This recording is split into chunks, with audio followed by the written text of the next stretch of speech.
I heard just. Okay, we're ready. Good morning and welcome to the Calaveras County Board of Supervisors meeting for May 14th, 2024. We'll be beginning with closed session report out from last meeting. Report out from April 23rd, 2024. Item 1, pursuant to Government Code 54956.9D1, conference with legal counsel regarding existing litigation, County of Calaveras versus Discordia Ranches Limited Partnership et al., Calaveras County Superior Court Case Number 20-CV45113. Board action, no reportable action taken. Item 2, pursuant to Government Code 54956.9D2, conference with legal counsel, anticipated litigation, one case, significant exposure to litigation, board action, no reportable action taken.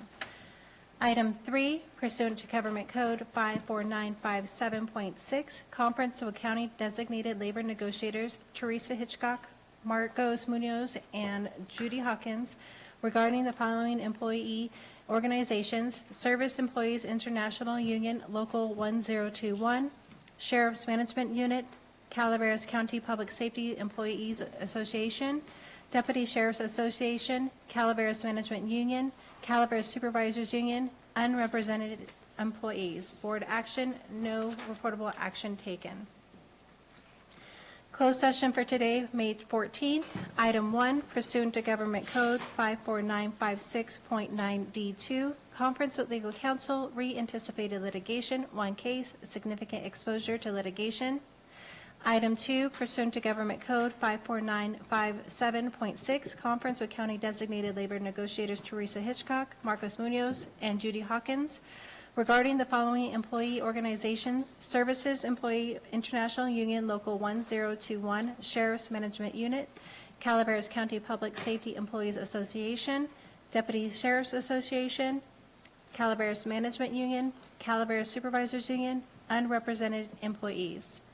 Item 3, pursuant to Government Code 54956.8, conference with real property negotiator Marcos Munoz potential purchase price and terms of payment for APN 042-033-014, negotiating party Century 21, Sierra Properties, Jesse Reno Gibbs.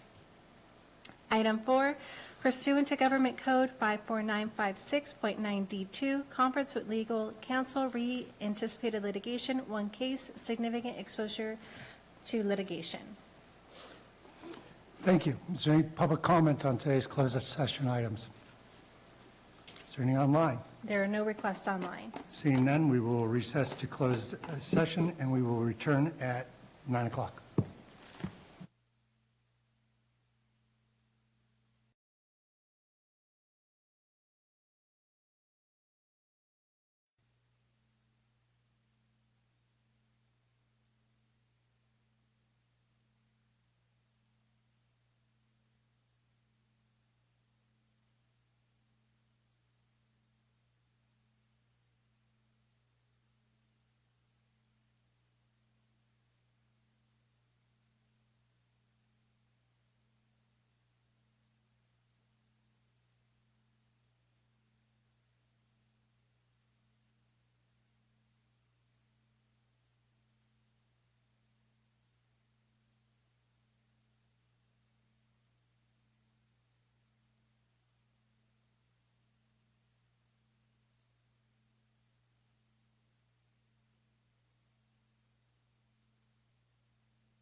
Good.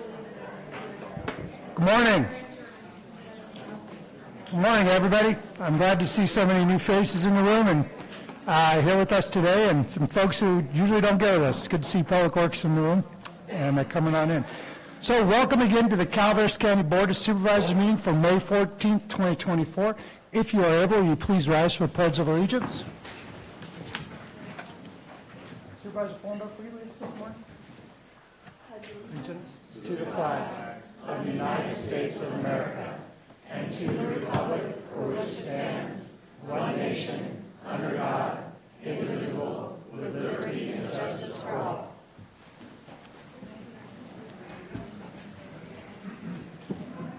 Thank you very much.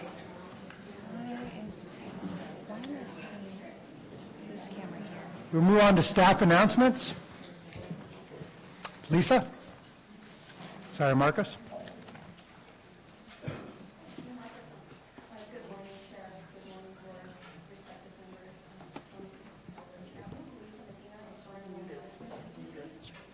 Today, I want to have quite a few announcements. The first being that our last rabies clinic this past week was another successful clinic.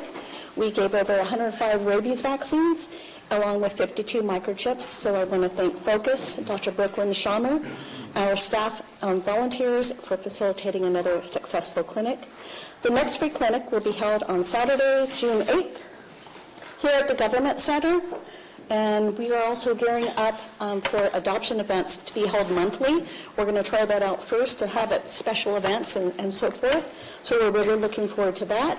And then the next big announcement I have is, drum roll, awesome, is that we have our animal foster program for our dogs currently live and on site on our website. This program is available for a public review. A huge thank you to Michael Vasquez, our Animal Services Manager, and also Kelly Stefanik with IT for making this happen. So foster care providers are critical to our efforts to save lives by providing temporary care outside a shelter to animals such as those that are too young for adoption, needing to recover from an illness or injury for behavior modification, or just because they need a break from the shelter stressors of normal, everyday stressor life. Some of our animals we have for up to 1 year, and so it's necessary for them to be able to get out. Fostering can be a heartbreaking, rewarding, adorable, and sometimes it ends up tragic, unfortunately. But if we can just give these animals just a little bit of time, to be in a home environment, that makes it even a little bit better. You will need to sign and read the foster care agreement. All our applications are available online now, and they're also fillable. You will need to review the foster care program manual, submit a foster care agreement and a cat or dog foster program application, email it, and then submit it to our office located at 901 Jeff Tuttle Drive on Tuesday through Saturday from 10 to 4. You can also drop that off in person if you like. Once the required documents have been received, they will be reviewed, and you will be contacted to complete a foster care orientation. So my next announcement is for environmental health. That's one of our other departments we oversee. This is upcoming pool season, which unofficially starts May 31st. And so you might be seeing some of our environmental health inspectors out at our public swimming pools only. We do not do residential pools. Just want to clarify that. So they will be inspecting all the public pools. Last week we sent out our annual pool newsletter announcement to all our public pool operators, and along with some helpful documents that help them maintain their operations for their public pools. The pool newsletter is posted on our EMA website and available for public view at our Environmental Management Agency website under Environmental Health.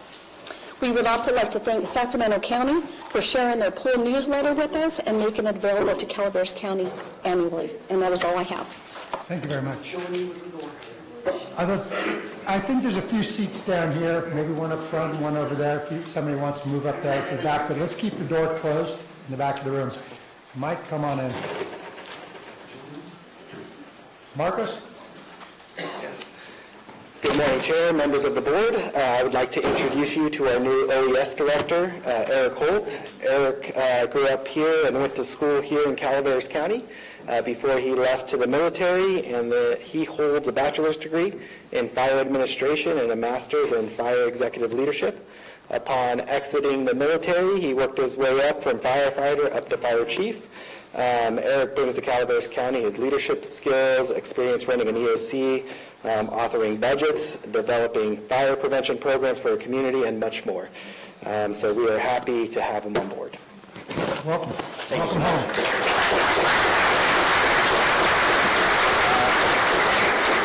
I appreciate it. It is profound to me in my heart to be back home, and I can't wait to serve this community for years to come. So thank you. Welcome.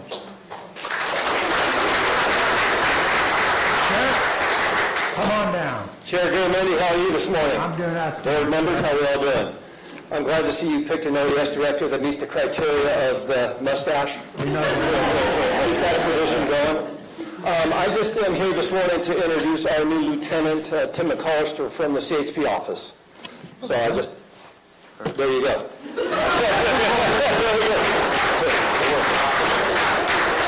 My name is Tim. I don't have the mustache. In November, I probably will, once all my guys start to grow one in November every year. But anyways, I'm excited to be here. I took over officially January 1st.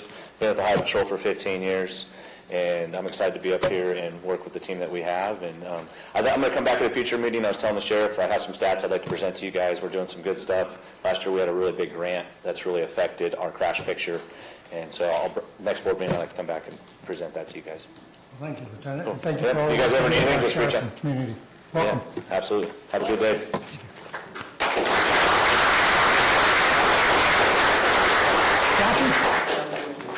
Kathy?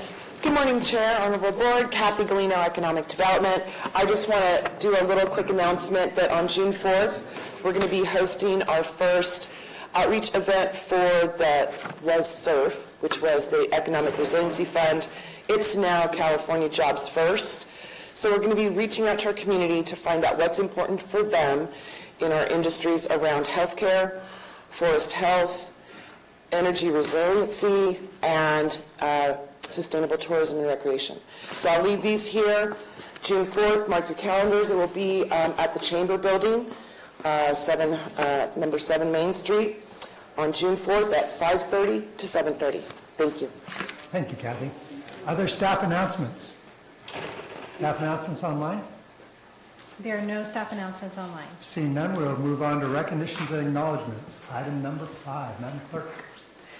Item 5, proclamation, Clerk of the Board of Supervisors, adopt a proclamation recognizing the Calaveras County Fair and Jumping Frog Jubilee, May 16th through 19th, 2024. Roger, Supervisor Hubbard, you have the gavel. Thank you, Chair. Whereas the Calaveras County Fair and Jumping Frog Jubilee will be held on May 16th through the 19th. And whereas 2024 marks the 131st anniversary of the Calaveras County Fair. And whereas the first fair of record was held in 1893 in Copperopolis. And whereas the first modern-day frog jump was held in 1928 and is celebrating its 96th year. And whereas the annual fair is a community event which highlights agriculture, the arts, floriculture, and the best of Calaveras. And whereas the Calaveras County Fair generates hundreds of thousands of dollars for the youth of Calaveras County through the Junior Livestock Auction, Industrial Arts Auction, and scholarship programs. And whereas the annual economic impact to Calaveras County exceeds $5 million. And whereas the theme for the 2024 Frog Jump is Gold Pans and Cattle Brands, saluting our mining and cattle roots.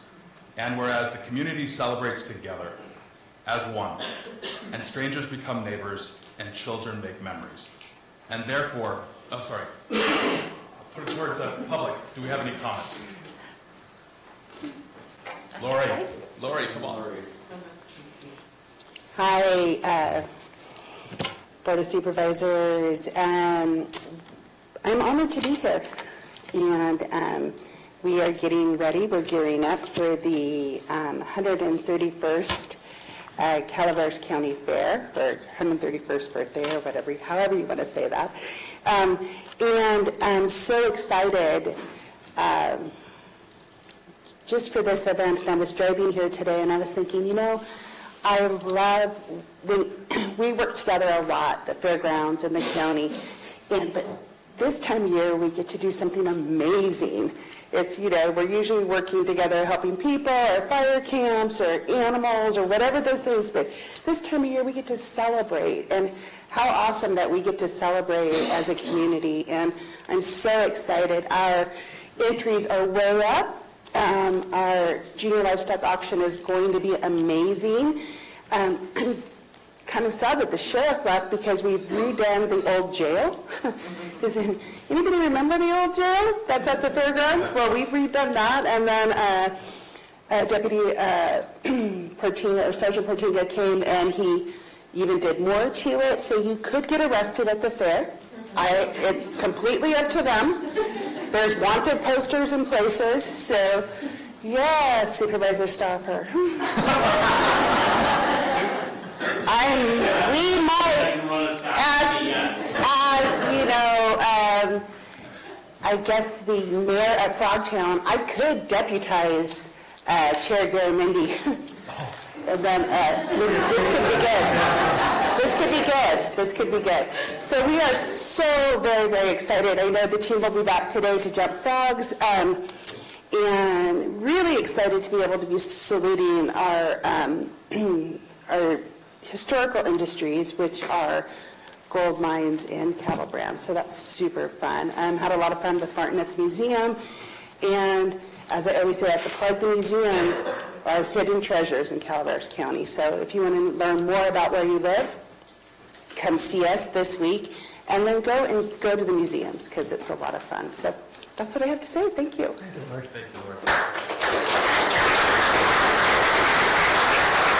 Any other comments?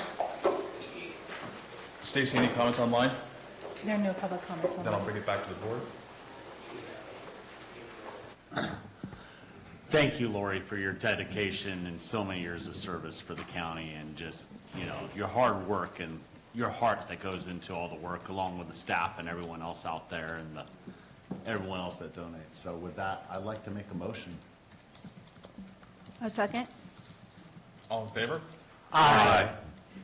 Therefore, be it proclaimed that the Calaveras County Board of Supervisors proclaims the Calaveras County Fair and Jumping Frog Jubilee to be the signature event in Calaveras County.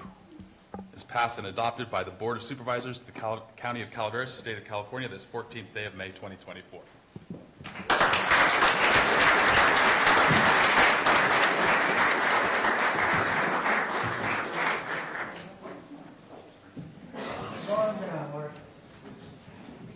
Oh, I forgot to mention Jack's claiming that he won. He did. Only your mom says that. Nobody knows. The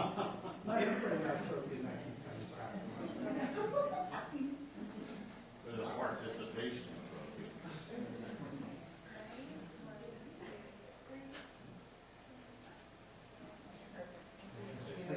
Sit down. And make sure that prison cell's ready for Supervisor Stopper. It won't be his first visit there.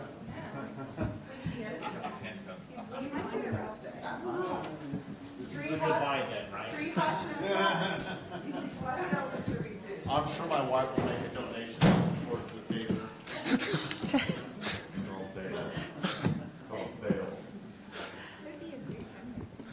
All right, thank you very much, Frog Jump. All right, number 6. Item 6, Proclamation Public Works. Adopt a proclamation proclaiming the week of May 19th through 25th, 2024, National Public Works Week in Calaveras County. Supervisor Fondorf, you have the gavel. Whereas public work professionals focused on infrastructure, facilities, and services that are of vital importance of the sustainability and resilient communities and to the quality of life and well-being of the people of Calaveras County.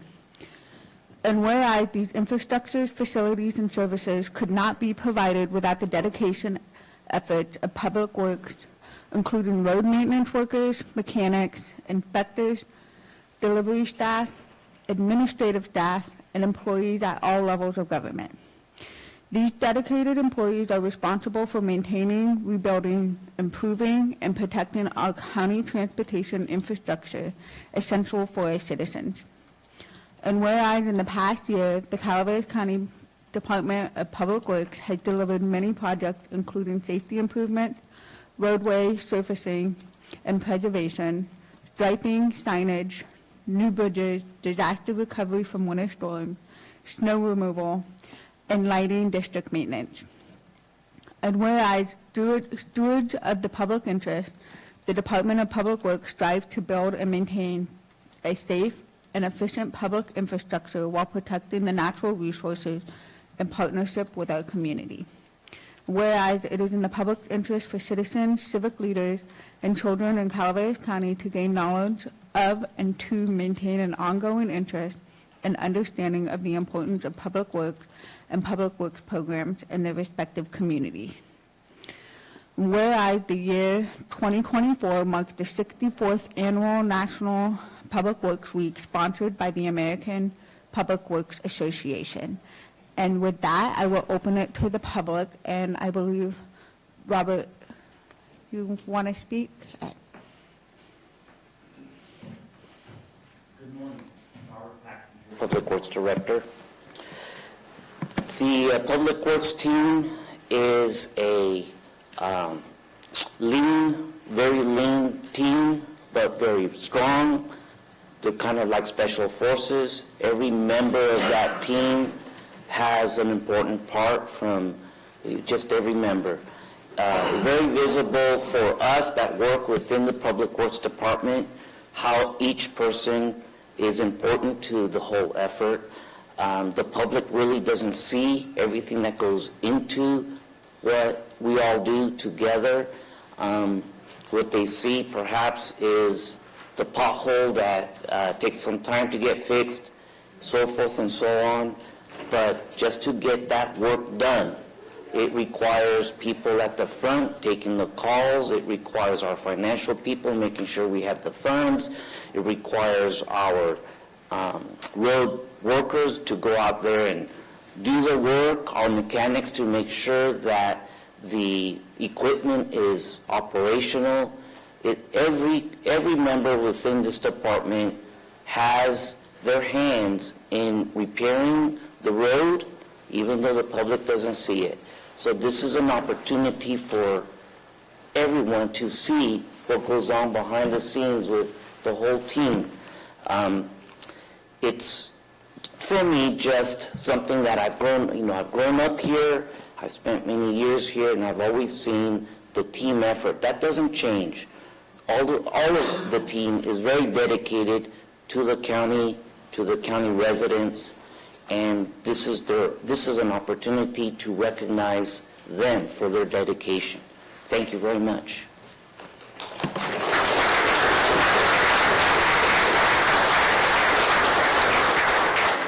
Are there any other public comments? Stacy, are there any online? Oh, sorry. Where's the mic? Oh, you have a full microphone today. You guys have to excuse me, I'm a little bit late. There was a chicken crossing the road out here, and I had to make sure that it crossed the road safely. So, Public Works is in Calaveras County has always been fantastic. They've always gone out there. I think I have one of the best maintained roads in the county. I'm not joking about that. It has been maintained beyond what the usual schedule is. And I thank them for that. My history with Public Works is good, for the most part.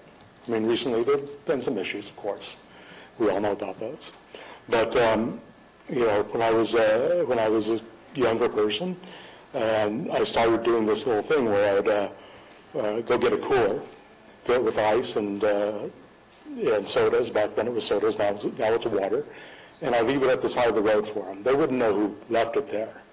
But it was just during these hot days, hot, dry days in Calaveras County, you want to do something for the people that take care of you. And that's what I do. So I just want to thank them today. I'm glad that this proclamation has come forward. And I intend on keep on thanking them my own way. Thank you very much.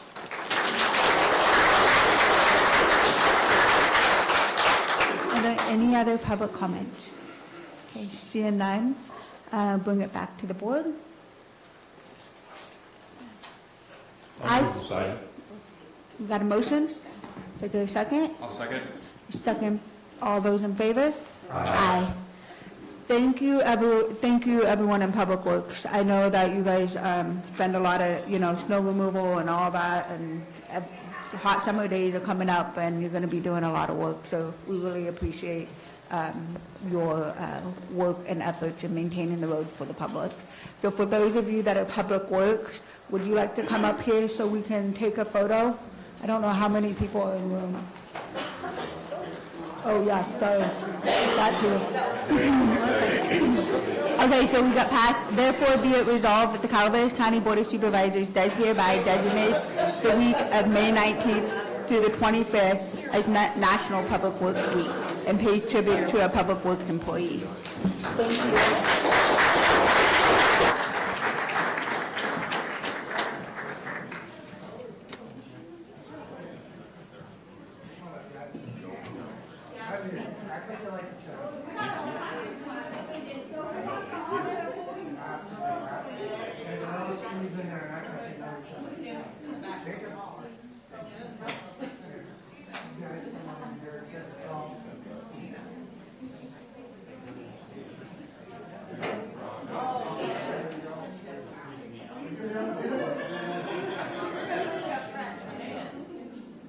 Let's double row over there, guys. Let's go. Stack them up. You want us to float them up? Let's float them up.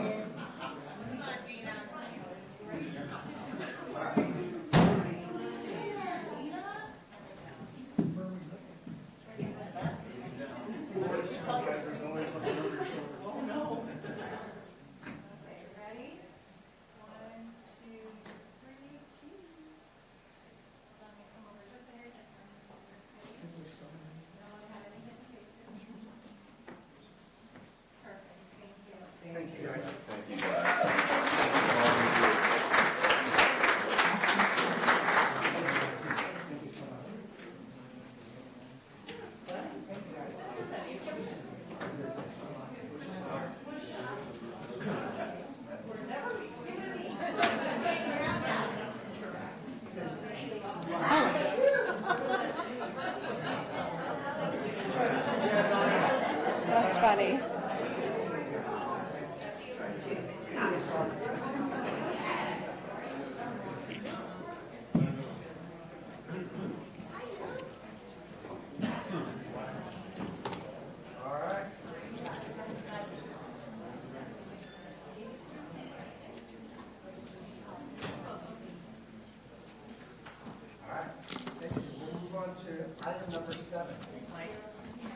Item 7. Item 7, proclamation, economic and community development. Adopt a proclamation recognizing May 2024 as National Small Business Month in Calaveras County. Gary, you've got the Supervisor Tufnell, you have the gavel. Thank you, Mr. Chair. I see a lot of small business owners in the room today.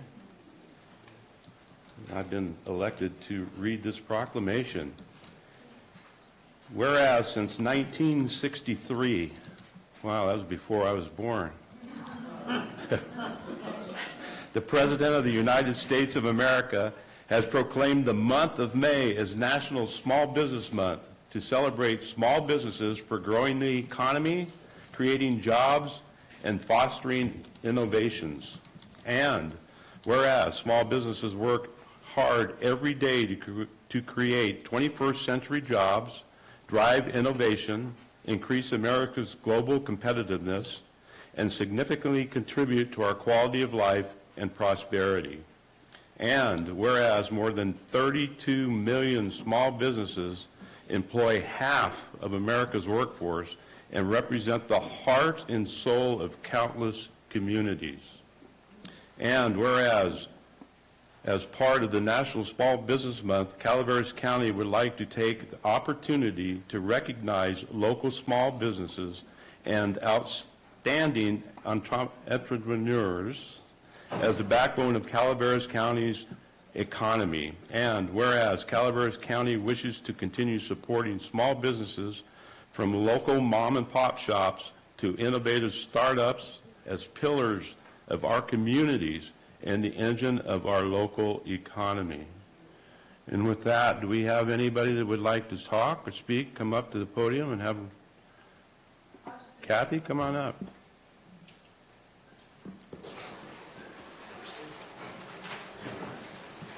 Good morning, Kathy Galino, Economic Community Development Director. We do have some small businesses here that I think we should honor. We also have Bob Adams from the Governor's Office of Small Business Advocacy here as well. But it's really about the small businesses, so if you would please stand up, let's give you a hand. Stand up, come on.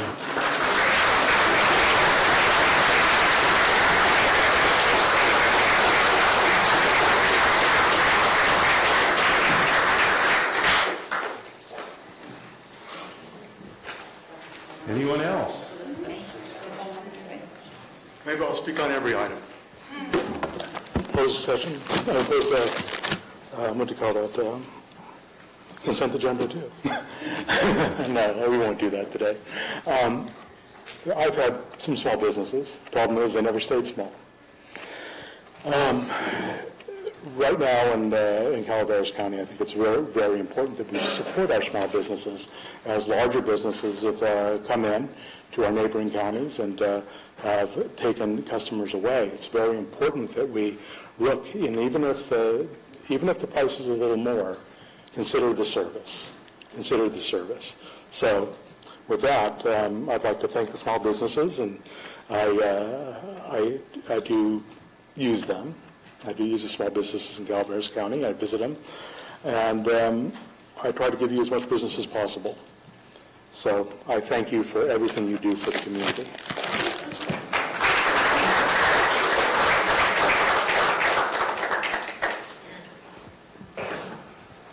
Good morning, Board. Kate Allen. I am the president of the San Andreas Merchants Association, and I wanted to take this opportunity this morning to thank the Board for your support of all of our efforts to enhance and strengthen the business community in San Andreas, as well as enrich the lives of all of the San Andreas residents and our visitors through community events and beautification projects for the community of San Andreas. I also wanted to thank the efforts of the Economic Development Director, constantly looking for growth opportunities and funding sources to help promote businesses and encourage growth in Calaveras County. I also want to thank Public Works for their continued efforts to work with PG&E to continue and complete the underground wiring project through Highway 49 San Andreas. I think these projects, investing into our infrastructure, will help keep our communities current and keep attracting new businesses to our communities, new visitors and customers. And also, of course, the San Andreas Merchants Association is in excited anticipation of the start of the Caltrans Complete Streets project through Highway 49 in San Andreas, and we appreciate your support of the landscaping and beautification efforts of that project as well, to help slow traffic and do some little bit of a revamp and improvement to the aesthetics of San Andreas. This will be super important to the longevity and the vital business community of San Andreas as we're trying to support new economic growth through San Andreas and Calaveras County as a whole. So thank you again. I think our investments in infrastructure for the future are very important to our ability to continue to grow and our business economy to be strong for a long time into the future. So thank you all very much. Thank you, Kate. Any other public comments?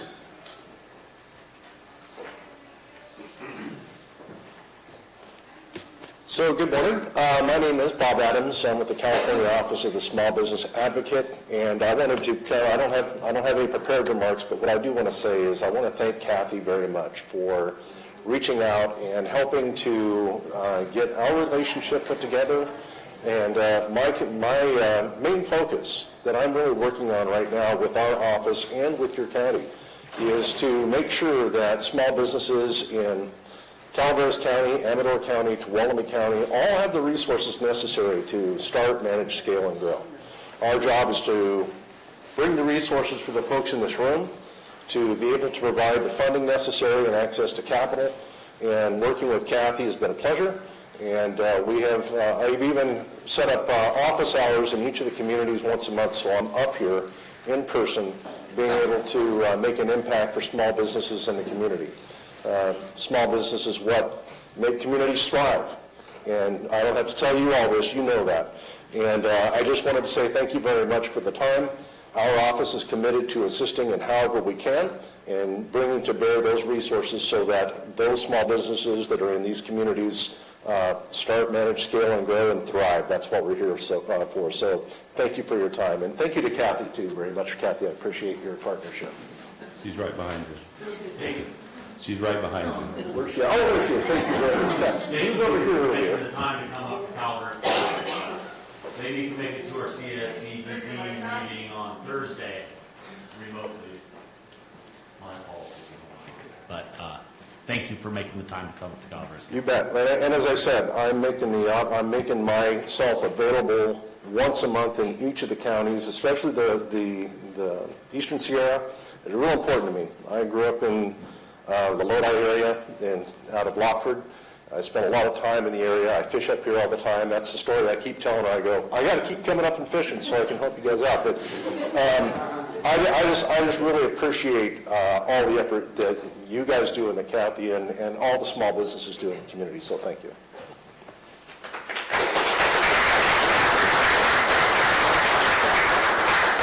Any other public comments? Jamie, Valley Springs ABA, represent? No? Okay. All right, I'll bring it back. I don't mind coming up and saying something. Come up and say something. You represent Not on Valley Springs. behalf of ABA, no, I'm just kidding. I love ABA. Sorry. Shouldn't have sat in the middle, but I didn't expect to talk. So completely unprepared, but I'm Jamie, and my husband and I own the Valley Springs Grocery Outlet. And I, too, want to thank Kathy Galino because she helped us so much as we came into this county and got started. Gary's been terrific. We got involved with the Valley Springs Area Business Association. You know, I will say it's a good time to own a discount grocery store. The timing was good for us. We came in about 5 years ago, and there's, I don't know if it's quite a recession, but, you know, the economic times are not good for people necessarily, but I think that having a discount grocery store in our little town has helped, you know, keep business in town, and I think it's provided a lot of tax dollars for the community, but it's also helped us to work with other small businesses, which is why we got involved. I don't think there's sometimes a lot of disposable income right now, and so Joel and I personally care a great deal about helping the other small businesses in town thrive during this time and at least stay alive. And it's important for us to support them and give back to the community. So anyway, I don't know, I just wanted to say that, you know, I think it's important to help the other businesses around you. And Gary and I are both part of the ABA down there, and we're fighting hard to get the small businesses to get involved and use that as an outlet to grow their business. So I don't know. I love this town. I'm so glad we're here, all of Calaveras County. It's just been a pleasure. And thank you guys for what you do.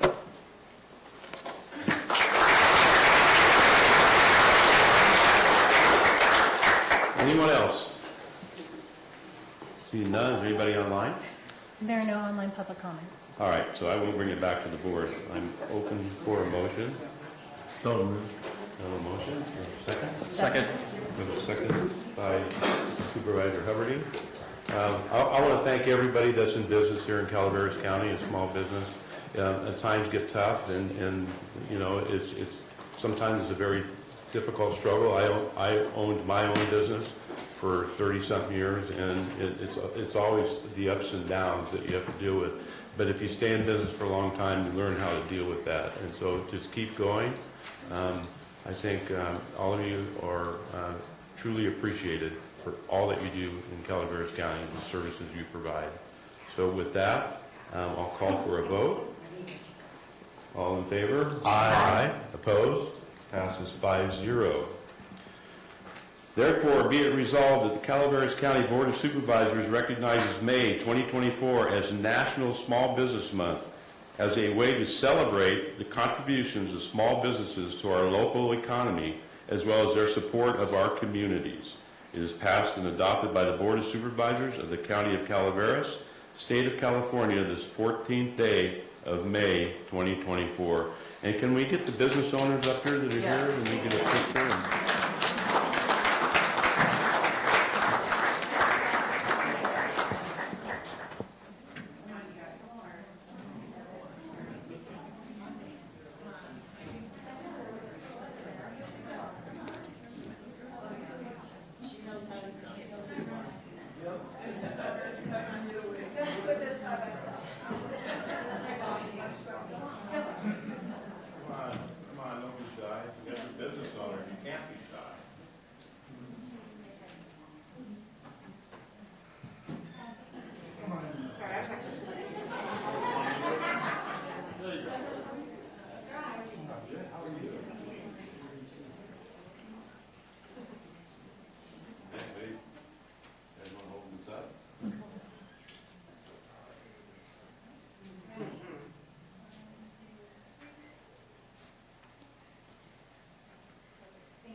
All right, we'll move on to item number 8, our final proclamation of the day.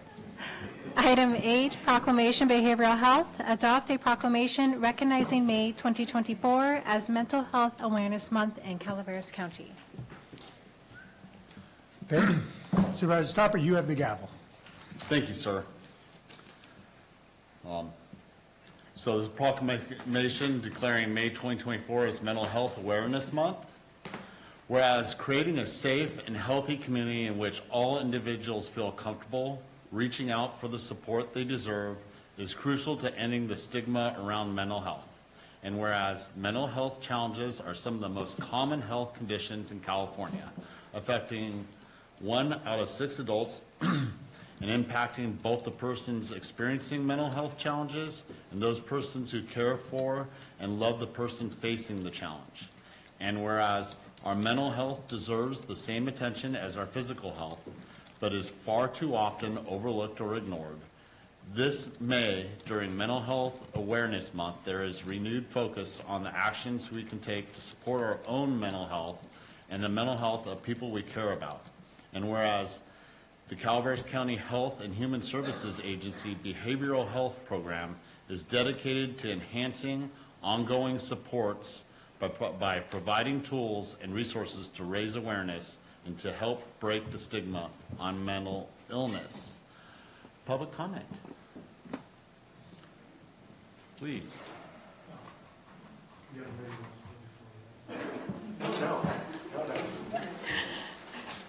Good morning, Board. Wendy Alt, Behavioral Health. And I just want to say thank you to the staff and the members that are here today. Thank you for all the work that you do. I read something that said good employees are like a 4-leaf clover, hard to find, but you're lucky to have them. And we have about 70 that we are so lucky to have, and they work hard every day and support the community, about 1,600 members a year, and currently 650 active clients. So they're working around the clock all the time and never stop. So thank you all.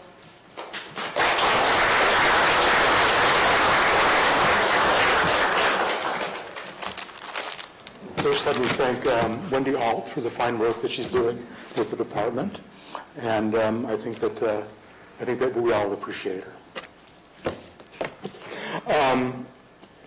I'm a Beers.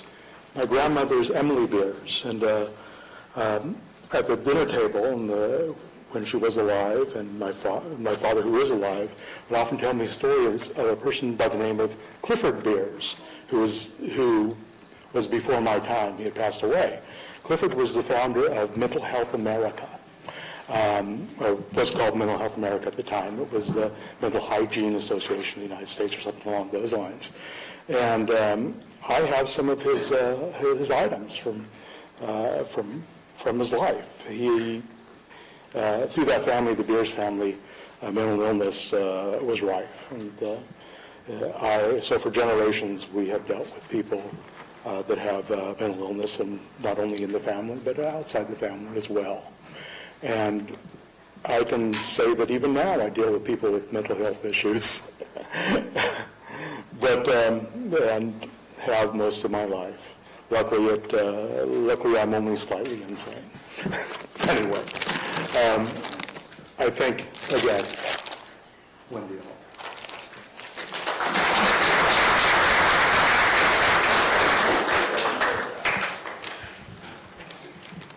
Hi, Brad. My name is Melissa Phillips. I am honored and privileged to be here and speak on behalf of Behavioral Health and the Pure Wellness Center. My name is Melissa Phillips, and I am a Pure Volunteer Facilitator at the Pure Wellness Center. I have been part of the Pure Wellness Center since February of 2023, where I started coming to peer support and socialization.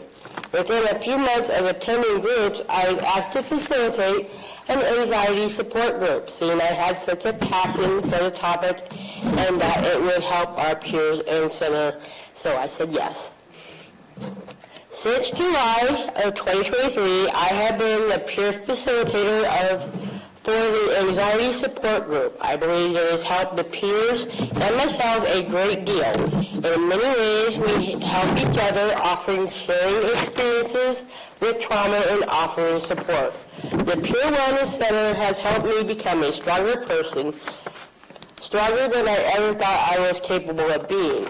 Now I facilitate a weekly anxiety support group for peers, family members, and people in the community.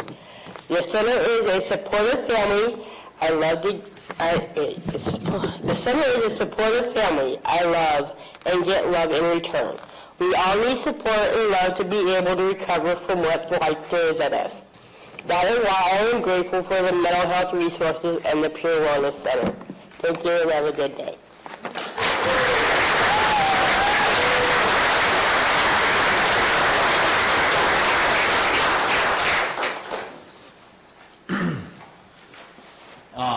With that, I'll bring it back to the board, and I just want to say mental health on many levels. We all deal with it. We all have traumatic events in our life, loss, injury, and just all kinds of different things that we work through. But with our mental health, some of the people that are in the need of the most help, are able to get it through this and facilitate getting to a place where they can stabilize and get to, feel like they're getting what they need. So I'll bring it back to the board for a motion. So moved. Thank you. We have a motion and a second. All those in favor? Aye.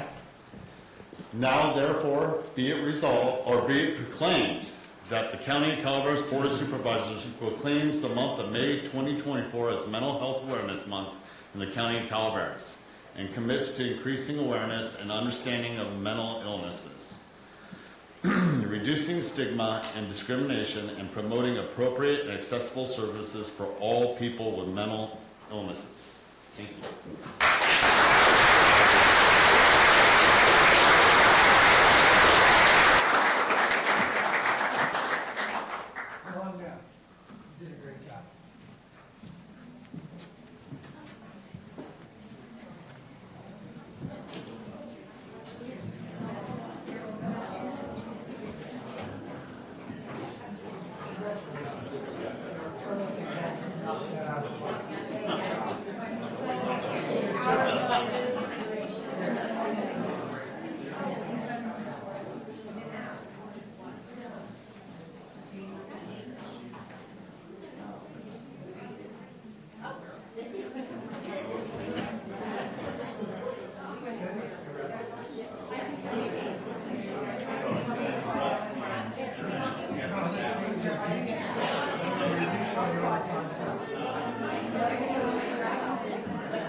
All right.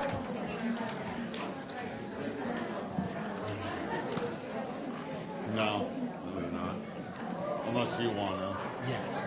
No. Just. All right. Ready? Okay. Let's give everybody 2 seconds to clear on out. I just say that.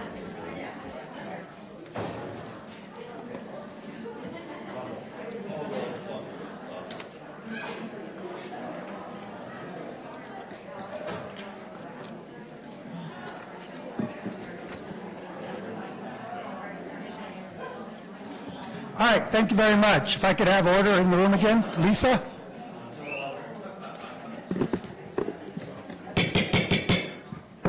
All right, we're going to move on to general public comment. I think everybody knows the rules here. It's going to be 3 minutes. There's no applauding, and this isn't a discussion, everybody's got 3 minutes to come and petition their government. So, with no further, and if you'd like to speak, if you could queue up at the back of the room, that'd make us go quicker through this list. Thank you very much. Carl, you're on deck. 3 minutes. The new chair of the Calaveras County Board of Supervisors. This is a little gift I got you many years ago. It was for a job that you did as supervisor. You did a very good job of it. You intervened in a situation in West Point on John Eve Trail where you and a neighbor, I'm trying to think of her name, Deborah Grimes, were able to provide some parameters for where the Native American burial site was, so it would not be disturbed during an abatement. And I probably know more than I should, but thank you very much for doing that. And at that time I meant to, but it was the middle of the pandemic, and we weren't able to do this. Now we are. Still have the original envelope from it. So thank you for that. I hope that I listen to people, and I know what they like and what they do, and I hope that helps you with what you do in your pastime. And I may not be able to be here when the end of your last day here is. But I want you to know that for certain things that you have done, I thank you. You're a good person. Maybe not always a good supervisor at times, but you're a good person, okay? Do you understand what I'm telling you? You're welcome. I guess I have a little more time, about a minute to go. Everything's going splendidly. If you guys have any questions you want to ask me, I'm willing to give a little bit, I know this is public comment, but I'm willing to give a little bit of my time here to you folks because there are some things going on in West Point that people may have complained about and to you. So, seeing no comments, I will, with my last 30 seconds, say thank you. Thank you to staff, by the way. Happy belated Mother's Day to you that are mothers. And to you, Amanda Fullendorf, District 4. Happy Mother's Day. I know it's coming. And I've never had a chance to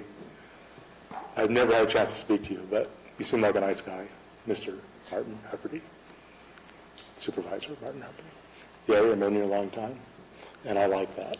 Thank you, Carl. And thank you, Mr. Stopper, for what you do, and hopefully don't do. Al? Take care.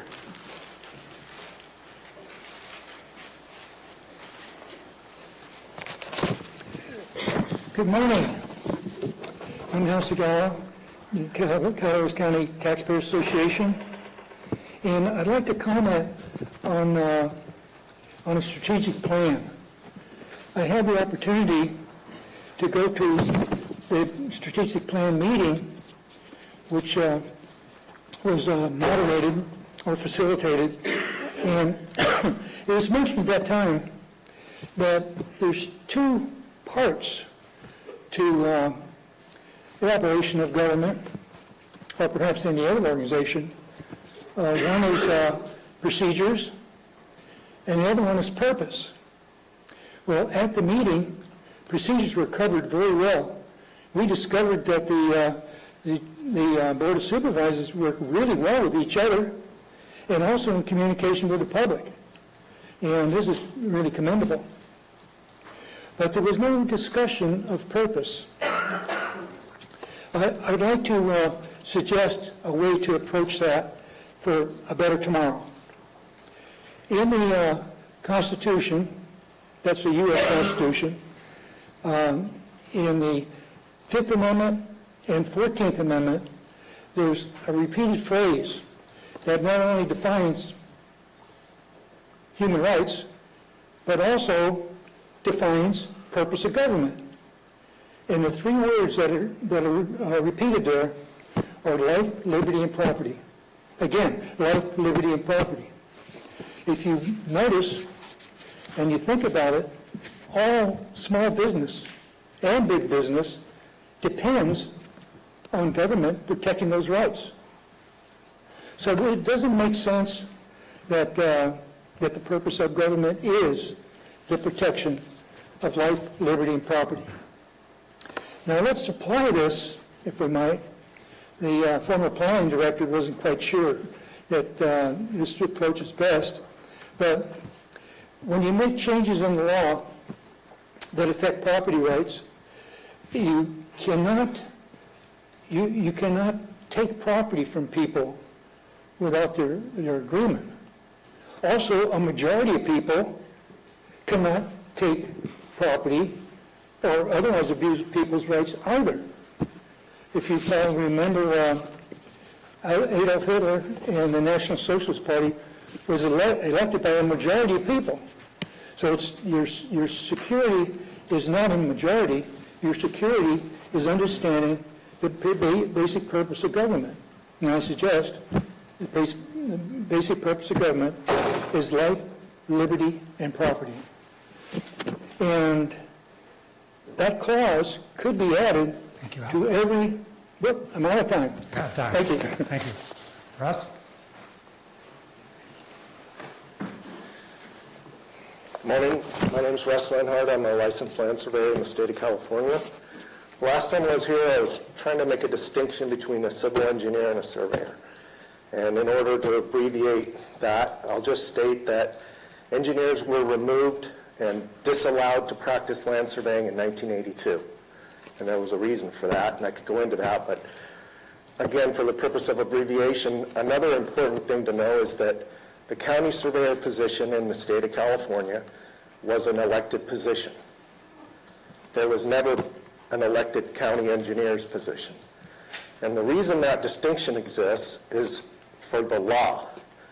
It's for the purpose of protecting what I was talking about, life, liberty, and property, property being people's private property, and property boundary, which is the domains exclusively of a licensed land surveyor. Licensed land surveyor, as a county surveyor, for instance, he can't delegate his authority. So it isn't that the county is authorized to practice land surveying, it's that the county surveyor is authorized to practice land surveying. And he has the jurisdiction, statutory jurisdiction, over certain determinations that are on behalf of the county, which are ultimately on behalf of the public. So that office at the county is the one that answers to the public, not to the county.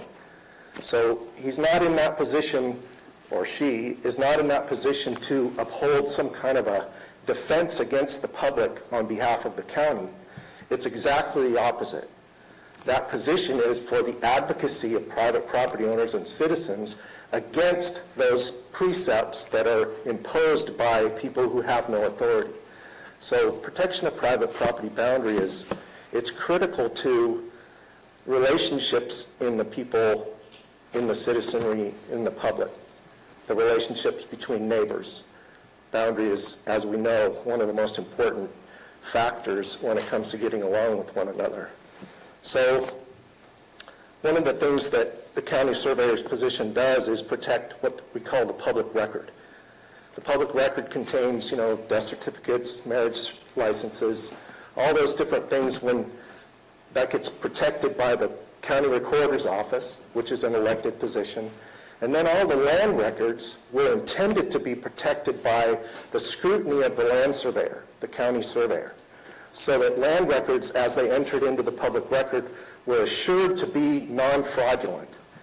Well, we've kind of lost that because we don't have a county surveyor that's actually practicing those statutory duties right now. And I could name several other things about that, but I'm just going to stop right there. It's a very important office, and I think we need to dedicate more energy to that. And again, I'd like to invite you to have me come and speak more about this kind of stuff. Thank you. Thank you very much. Is there other public comment in the room? Seeing none, we will close public comment. We will move on to consent agenda, but we're going to take a 5-minute break. Before this, we'll be back here at 10:02.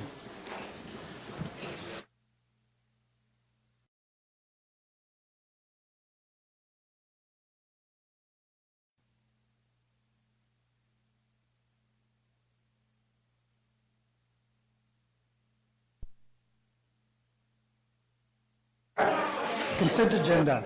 Stacy. Consent agenda items are expected to be routine and non-controversial. They will be acted upon by the board at one time without discussion. Any board member, staff member, or interested party may request the removal of an item from the consent agenda for later discussion. Thank you. Any board members have consent agenda items they would like to remove? Seeing none, are there any members of the public that would like to remove a consent agenda item in the room? Nope. Anybody online? There are no online requests. Very well. Is there a motion? Moved. Moved by Supervisor Polter, second by Supervisor Toffenelli. All in favor? Aye. Passes 5-0. We'll move on to the regular agenda. Just so everybody's aware, we are going to change the order to 29, 28, 30, accommodate Health and Human Services. Those are the last. Sorry, Chair, I meant those for the very end. Yes. Just to be in that order, though. We'll put them in that order at the end, so they will come after item 30. Excuse me, 30 is going to be the last item. Yes. All right. So we'll move on to regular agenda. That's still not clear, sorry. Okay.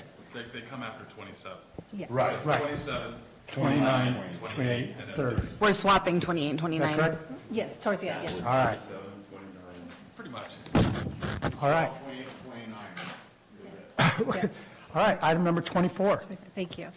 Item 24, action item, agricultural, introduce, waive first reading, and authorize summary publication of an ordinance amending Chapter 2.52 Fish and Game Advisory Commission to update and clarify the membership requirements. Jesse?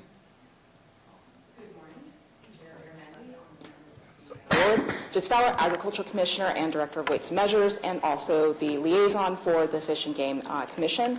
I don't think anyone is here. No, nobody's here. So I basically am bringing this item forward for them. They wanted to do a little bit of a change. There is a red line item that was presented as part of the packet. Some just like little kind of grammatical things, but basically the big change is that they would like to, for all the district seats, after 90 days, if they can't fill the position, if they could maybe put an at-large member, because they do have 2 people who are interested in applying, but they're already in districts that it's filled. And this would be something where it would be, again, wait 90 days, then they would fill it, and if somebody came forward, then they would go ahead and let them know at the get-go that they would then have to step down for that person from that district. But again, this is otherwise the same where you guys would, again, approve the member and everything else, but they're having some issues with meeting quorum, and they've had a vacancy for about 5 years. So that's pretty much it. Can I answer any questions regarding this item? Stopper, you're our liaison. Anything to add? It's just in the interest, and I think Ms. Fowler said it well, is this is not permanent to fill any district position so much as until that district has somebody that applies and the board does approve that person, this would be a large member to fit the quorum until that district has somebody within the district that applies for the position. Any other questions from the board? I'd love to ask if it's possible, I mean, I think this is a great idea. Is it possible for us to do this with other organizations? Yeah, I'm gonna give you the classic lawyer answer that Supervisor Stopper just anticipated. It depends. In this particular case, while state law dictates what a local fish and game commission's purpose is and what they have the powers to do, it doesn't dictate the precise membership. So it's something that the board can adjust via ordinance, like you're being asked to do today. Other bodies may have statutory requirements. The state may require certain things. So, but if there are individual committees or commissions where the boards are having that issue, that's certainly something we can explore. I'd be happy to talk through it. Thank you. Any questions from the board? Is there any public comment on this item? Seeing none, is there any online? There's no online public comment. Very well, I'll bring it back to the board. Is there a motion? So moved. Moved by Supervisor Stopper, second by Supervisor Toffenelli. All in favor? Aye. Opposed? Carries 5-0. Thank you very much. Thank you. All right, number 25. Item 25, Resolution, Animal Services. By a roll call vote, 1, find project exempt from CEQA. 2, adopt a resolution authorizing submittal of a grant application for fiscal year 24-25. And 3, authorize acceptance of the state grant in the amount of $200,000 from the California Natural Resources Agency for Animal Shelter Operations Improvement Projects. Thank you. Lisa? Good morning again, Chair and respective board members. Lisa Medina, Environmental Management Agency and Animal Service Director. So today before you, we have a resolution, just as Ms. Stacy said, accepting the grant funds from the Natural Resources for the state of California.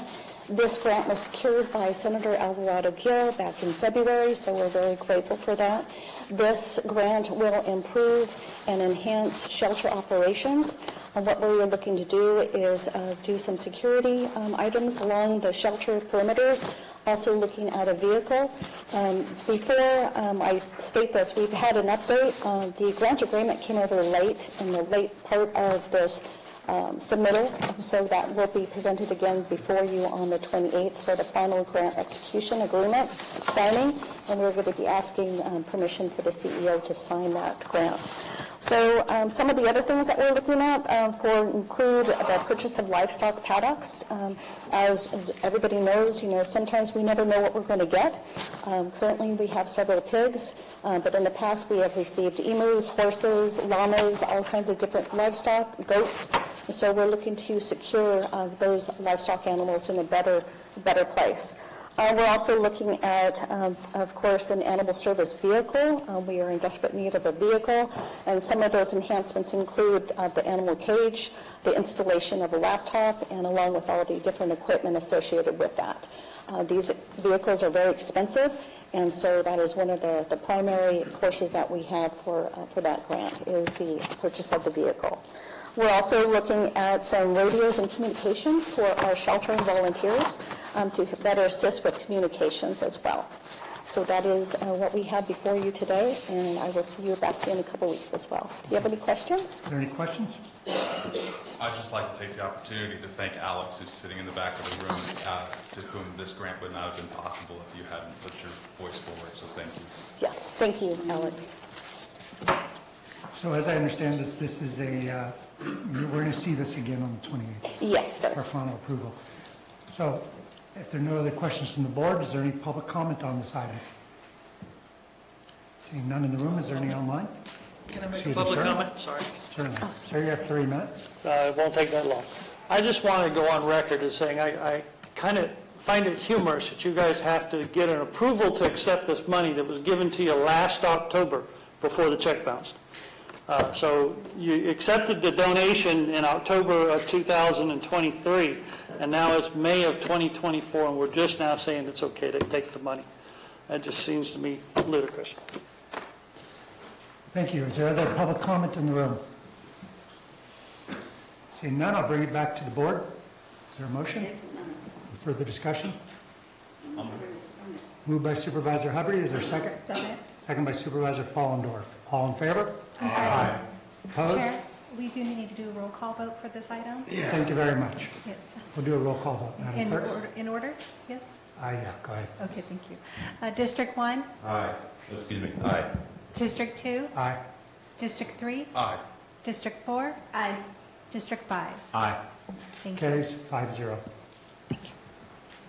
Thank you. All right, we'll move on to item 26.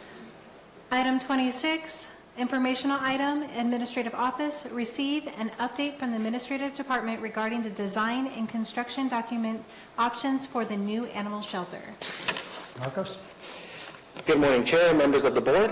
Marcos Munoz, Assistant County Administrative Officer. At the March 26th meeting, administration presented a contract for approval for the entire animal shelter. At that meeting, there were questions and concerns regarding the capacity of the shelter along with the price of the design, development, and construction documents. After discussion, the item failed due to a lack of a motion. And then at the April 9th meeting, the board directed administration to work with the architect to see if there was anything that could be removed from the design document in order to reduce the cost. Additionally, administration was directed to bring back a second option of plan specific to the dogs. So in this item, there's two options. One is for the dogs. That option specific to the dogs is priced at $565,000, and it is approximately 5,350 square feet. Additionally, the full design is priced at $775,000 and is approximately 10,300 square feet. Both options have similar capacity for the dogs. At the start of this process, we worked with UC Davis to determine the capacity needs here in Calaveras. Capacity has a direct link to length of stay. The longer an animal stays at our shelter, the more capacity is needed. After review, it was determined that changing our business hours, updating our policies, and creating a foster program would all contribute to reducing our length of stay. The Animal Services team has done a great job moving those administrative updates forward. When it comes to the facility, the environment contributes to the length of stay. In a facility that is unwelcoming and not set up correctly, it adds to the stress of the dogs. A dog who is stressed out tends to have longer lengths of stay. What I'm trying to say is that a new facility that is set up correctly, it becomes more inviting to the public and reduces the overall stress of the animal, which makes them more adoptable, reduces the length of stay, and in turn frees up space in the shelter. Even though the shelter is relatively the same size, the modernization of it allows for flexible space so that we can have up to 33 to 37 dog habitats, even though our pure kennels are at 27. And by reducing the stress of the animals, we're reducing the length of the stay, also freeing up space. So before you today, again, is two proposals, one for the dogs, one for the full shelter. So we are looking, administration is looking for direction today, if you would like us to move forward with one of those two, or if you would like us to keep pursuing additional options. Thank you. Are there questions from the board?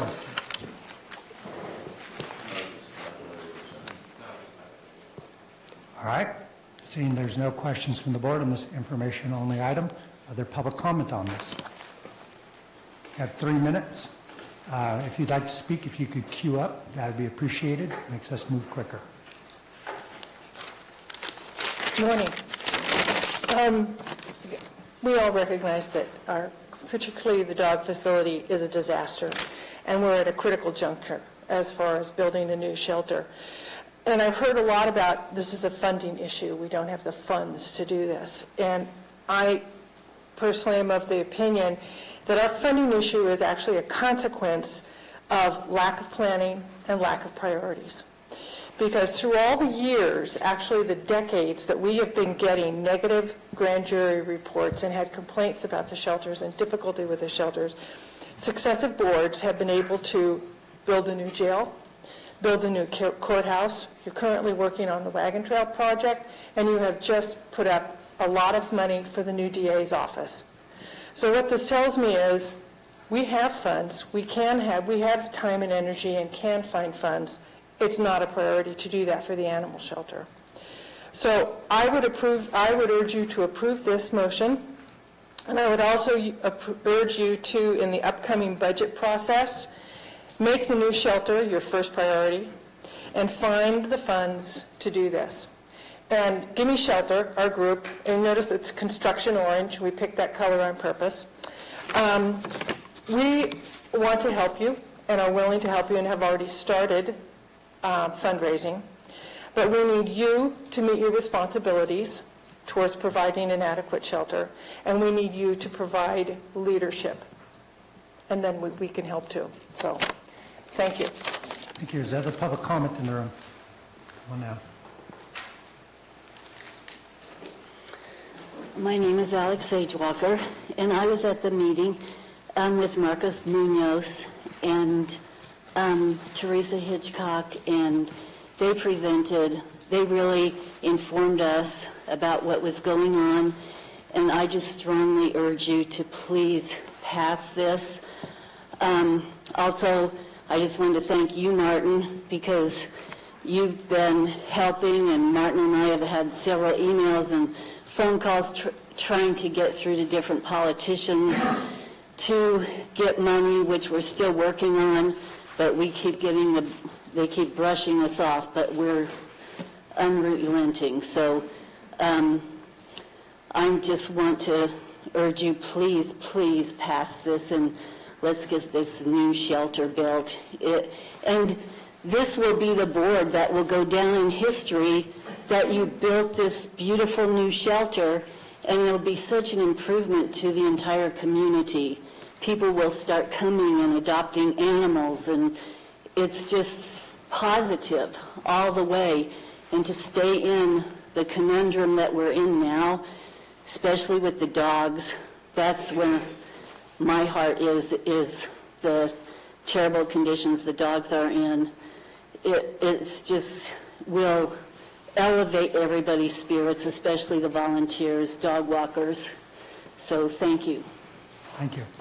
The public comment, sir. Just want to go on record agreeing with what Ms. Sagewalker said, that the county has got to realize that there is a priority here. And if you can understand how much money these organizations, FOCA, Gimme Shelter, the Cat Alliance, has been saving the county over all the years. What were the numbers of the volunteer hours last year? Thousands. There's thousands of hours are donated to this animal shelter, unfunded by the county, 100% volunteers of people that are coming out here. So if the county wants to take the responsibility of actually hiring staff to do this job, you'd be paying out tons and tons of money. But you've got enough animal lovers in this county that are trying to make the animal's life a little better, and we hope you are among them. Thank you. The public comment in the room. If you'd like to speak, if you could queue up, I'd appreciate it. Good morning. My name is Kathy Arns. I'm a volunteer with the Mother Lode Feral Cat Alliance. I've been a Calaveras County resident for 40 years. I've spent all of my adult life working to make the lives of animals better. I'd like to give my take on the existing shelter's shortcomings and what needs to happen to fix them. One big problem is the low adoption rate. It's low because people don't come to this shelter because it's so unattractive and unwelcoming, and it has a bad reputation too. The length of stay for dogs and cats is worrisome. Our shelter's good reputation, along with attractive, welcoming facility and people-friendly hours, brings people in. The Calaveras Humane Society and Amador County Shelter are two good examples of shelters that do that. The new shelter needs to be a maintainable size and have a robust foster program along with outreach programs to boost adoption rates. We may not need a significantly larger shelter if adoption rates are higher. I think we're all in agreement on that. A bigger shelter will also take more staff to maintain. If the facility is welcoming and attractive, adoption rates will be higher. The key is shortening the length of stay. We Yes, the nearly $800,000 for the design plans and the overall cost of the whole shelter is a lot of money, but I question whether it's possible to have it done for less, especially considering that the money and time we've spent so far would be wasted if we have to start over. And in that case, we risk having to spend even more money and waste more time. We urge you to please consider voting to go forward with LDA's plans for the entire shelter project. We recognize the need for fundraising and are prepared to launch a massive fundraising campaign. Let's get this done. Thank you. Ma'am? All right, obviously, I'm part of the Give Me Shelter team. We're a group of community animal volunteers to build solely a brand new facility. I urge you to do the right thing. Before you decide, please listen to us. It may change the way you respond. Please, before you react, think. It may change how you react. Before you judge, please wait. It may change your views. Before you quit, try. It may be the best thing that you do. All animals have the ability to suffer in the same way and to the same degree that humans do. They feel pain, pleasure, fear, frustration, loneliness, and parental love. Whenever we consider doing something that would interfere with their needs, we are morally obligated to take them into account. All animals need more than food, water, and shelter from the elements. Animals need they need to be deserved loving care, regular human contact, respect for the individuality, and opportunity to play and run. This is our moral and ethical duty. The staff and volunteers are heroes. They give their best without the needed tools to provide necessary animal care. You can't put a Band-Aid on a shelter that is an entirely inadequate animal care. We urge you to make the correct and moral, ethical decision moving forward with this project. Do you want to be a hero too? Make the right decision. Build a new shelter now. Thank you. Ma'am? Hello, my name is Holly Fee. I am what I would consider a replant. I was born and raised in Calaveras County, and I left for many years. I'm also what you might consider a foster fail. I started with volunteering with this fabulous group, and now I'm lucky enough to be employed through the county, part-time, as one of the first support systems to give additional support, an additional hire that wasn't even an option years ago. What I've witnessed is pretty astounding in the fact that when I was a child, I used to come and visit the shelter in that concrete building where it was all just one place. And on Fridays, I knew that come Monday, there weren't going to be any dogs left. And if my mom didn't let me get a dog on that week, that I knew that those dogs weren't going to be there the next day. I know that's changed, and I cannot commend the county for doing such a great job in changing those principles and not having a high kill shelter anymore. I spend a lot of my day talking to the public when they call, reminding them that we are not a high kill shelter, and reminding them that we are here to make these dogs and these cats and these livestock's lives better every single day. I think what I learned from the last Board of Supervisors meeting in regards to this issue was that we seem to be stuck on quantity, not quality. And I think that if we look at any shelter across the country, there's never going to be enough beds, whether we're talking about human lives or animal lives. We're always going to have a shortage. So I think we need to focus on the quantity and what the public thinks. And I am speaking directly to the public on a daily basis when I answer the phone, and really re-educating the public what this shelter actually is. We're not the Humane Society. We're government funded. We've got an amazing team, not only staff, but volunteers. And I think we need to get off the wagon of quantity. We're not going to have enough beds ever. So let's try to make it a better place. Let's raise public awareness. Let's really get out there and let the public see that we're doing a great job and that we're not the shelter of the 70s and the 80s that a lot of people in this county still believe. And I think even moving forward in a little bit with just the dogs, just that facility, is really going to be a huge step in closing the gap of miseducation in our county regarding our facility. So thanks for your time. Thank you. Ma'am?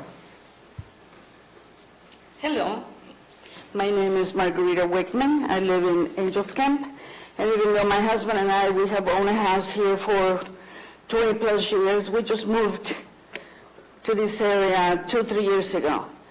And we were made aware of the animal shelter and the condition, but we like to see it with our 2 eyes. So we visited the shelter, and let me tell you, I was appalled. We spent about an hour talking to the volunteers, talking to the people that were there, and being exposed to the situation, the condition that these dogs are maintained. I was so mad. And then when I started listening about Debbie Buford, that she's been working for 20 plus years trying to get a new place for these dogs. And that because of excuse 1, excuse 2, 3, 4, excuses, that's not acceptable. During that hour that I was there, I witnessed 2 families that came looking for a dog to adopt. The noise where those dogs are kept my watch was giving me the warning. The noise was too loud. These families got, tired, I guess, the solution with the condition that these dogs are kept in, and they left. There's not an area where they can enjoy, socialize with a dog that they may be considering adopting. So they left without adopting anything. So what I'm asking you is enough of excuses. All of you are intelligent, educated professionals. And I'm pretty sure that you can make this happen. And let's don't look at, let's make it smaller. You will be in the same condition in 5 years. Not enough beds for the dogs, not enough kennels. So just get the money together. Like Ann was talking about, you have found the money for this and that and that and that. Find the money for these dogs, for the employees that work there, for the volunteers. You can do it. We can do it as a county. But it's up to you. And like Ann was saying and other ladies were saying, do you want to be the supervisors, the board of supervisors that make this happen after 20-some years? I think this shelter should have been rebuilt since the 70s or the 80s. Ma'am. So, yes. Thank you. Sir, sorry, and please, I urge you to do it. Thank you. Other public comment on this item. This is not an action item today. It's informational. Seeing none, is there any online? There are no online requests. Thank you. Bring it back to the board for discussion. Supervisor Toffenelli. Thank you very much, Chair. Is there anybody from this entity here today? From LDA, yes. I just have a couple of questions for you to clarify. The overall design for the whole facility, the square footage is 10,300 square feet. And for that, you were at 798, we're down to 775, and I appreciate the work that you put into this to get to that point. But the dog shelter portion of it is about half that. But yet the cost for the dog shelter is way up here versus it's like $565,000 versus $210 for the other half. Correct. Why is that? Sure. I would anticipate that question. problem is the dog housing is by far and away the more expensive part of the entire facility and has the most infrastructure. And even when we do a first phase of facility, we have to, that's where the vast majority of all the building infrastructure and the parts of the building that make the building work. The electrical service, the electrical panels, distribution, the plumbing, sizing, capacity, all that goes into the first phase, if you will. So that's why the majority of the cost is in that. It's one of those things where you parcel out a project, the sum of the parts, unfortunately, does not ever equal the whole. If we go ahead and give staff direction to go forward on the $565,000 dog shelter portion today, and we move forward with that, will the 210 still be there a year from now if we want to go forward? Most likely not. So the problem is when you parcel off this as a separate project, then it's from a contractor standpoint, it's a separate move-in. There's additional cost as part of that. And so what I would, if we were talking about a year from now, I would anticipate that 200 and change to be more expensive because it's a year from now, the additional costs have gone up from the consultant team and the design costs. So I would expect that number to go up. Substantially in just a year? I mean, I'm trying to... Sure, and I understand where you're trying to get at, for sure. It's a little difficult to say. I mean, if we had an inflationary period like we had a few years ago, it could be substantial, of course. One of the things that we were looking at, if we were going to do a full design, if you will, the 770, we were looking at doing an alternate portion of that. So you would have a base bid, if you will, of the dog portion, where you have a cost from a contractor to do just that portion, but also you'd have the cost to do the remainder, which is the administration of the cats. So you'd get a construction cost of that, so you know what that cost would be. But from a design standpoint, if we're talking a year, 18 months, 2 years from now, it could go up by 1.25, 1.5 times. I just don't have the crystal ball to give you a very accurate number on that. Yeah, well, I understand the construction part of it and that. It's just the design. It's just... Okay, thank you. Thank you very much. I'm happy to answer any other questions from the other members. Go ahead, Ben. Thank you for that question, Mr. Toffenelli. I mean, overall, I mean, if we're thinking about the building, because financing is a very real thing when it comes to it. I mean, all these other projects that you brought up, specific money. We can't use it for anything else. It's not like we went and used it for this or that moving forward, and we couldn't use it for the animal shelter. This is real money that we do, and I believe it's every intention of every board member to move forward with this, with all their heart. It's just, how can we get the best for our animals in Calaveras with what we have now? So with that point, is there any way of moving forward with the design for the whole with the idea of parceling out the dog part first in the future? That way, we have a design for the whole,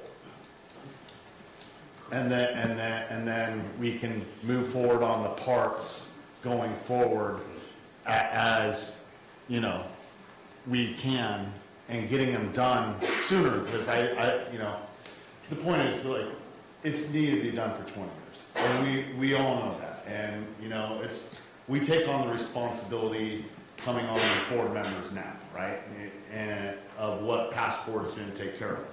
So my interest is, let's get a section done, before the prices go up, because that's a guarantee. It's only going to cost us more in the future. So if we can get part of it done with the hopes of getting more money in the future, I would like to do the whole design and work forward on the parceling out from there. That's my idea on how to move forward. Martin, go ahead. I'm kind of a bird in the hand versus two in the bush kind of guy. And I find it very hard to believe that we can't find a better way of making the lives better for these dogs for $4 million. That's what I've struggled with, and why why I am where I am. In talking to Alex and to Debbie, I understand. I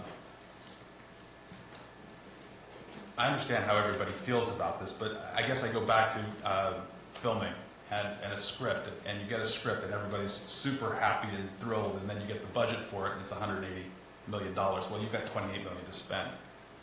I'm totally willing now to go forward and do these plans, but I want you to know that you're also giving up the opportunity of the money that you have right now. That's what scares me, because ultimately it's going to take years to get this money, and it's going to be a lot of money. We're talking $13 to $14 million to build this facility.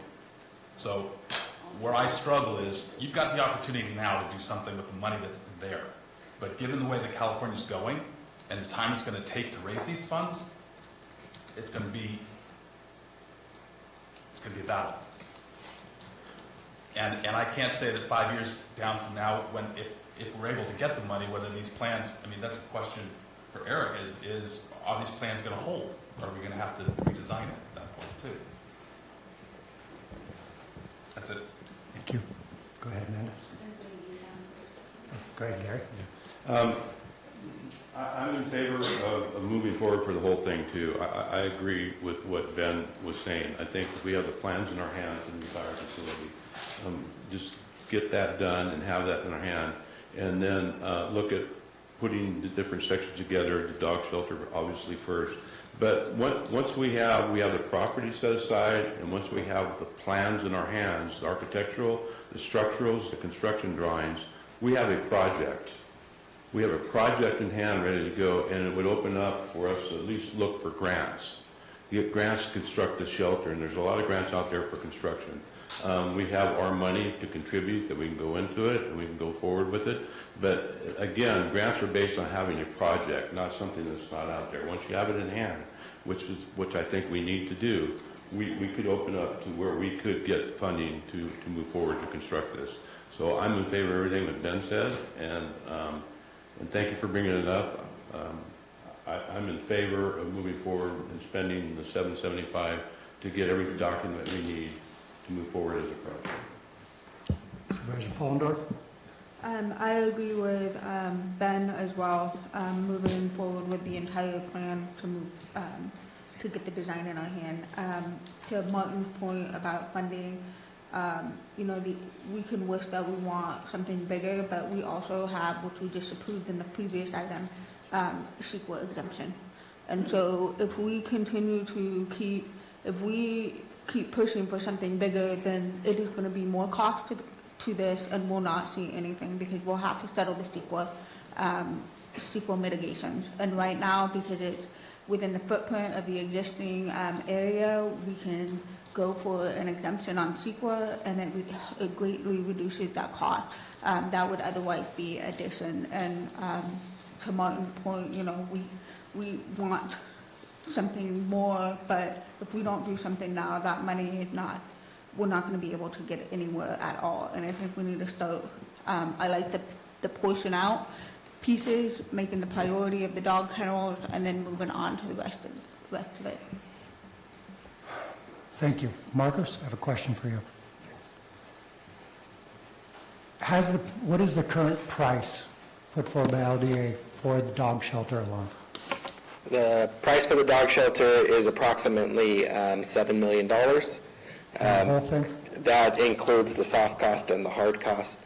And then for the full shelter is just under $11 million, and that's what it's estimated at.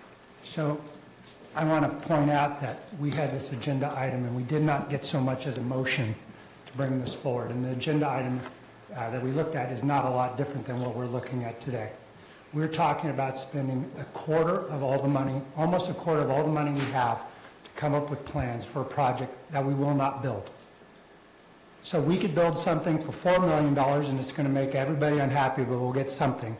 Or we could spend a quarter of that total money on a plan that will be sitting on the shelf in a decade to get to $13 million, even to get to $7 million. And I'm sorry, but I don't believe that Calaveras County is going to raise the $3 million we're going to need just for the animal shelter. So I think we'd be throwing good money after bad. And, it'd make all you happy to have a plan on the shelf. But do you want a plan on the shelf or do you want something built? So until we find a price, until we see a motion or an item that brings us down to what we can actually afford to do, and I don't think this is a good idea. This is $4 million that we've designated for this project. That can be used on any project in the county. We could build parks with it, we could build roads with it, we could build child care facilities, we could do anything with this dollars, and we're choosing to do this, which I support. But I believe that we should build something, not talk about building something, and throw money down a rat hole. So I'll leave it at that. So we're supposed to give direction to staff. Anybody want to try to summarize?